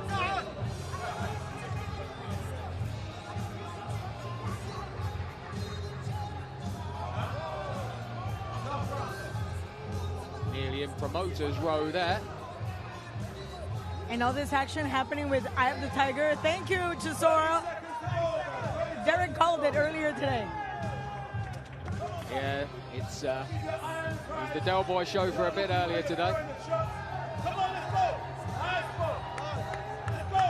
I'm sure he'll be back for the weigh-in that comes fast on the back of Sparring Club, which is entering its final few seconds.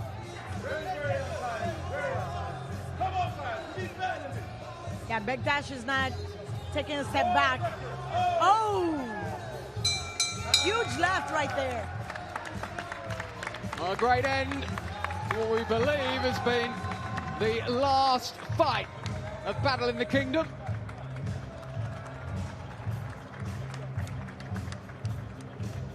Both fighters will take their acclaim, and the Iraqi cornerman come fighter, he's certainly been busy in the last couple of hours.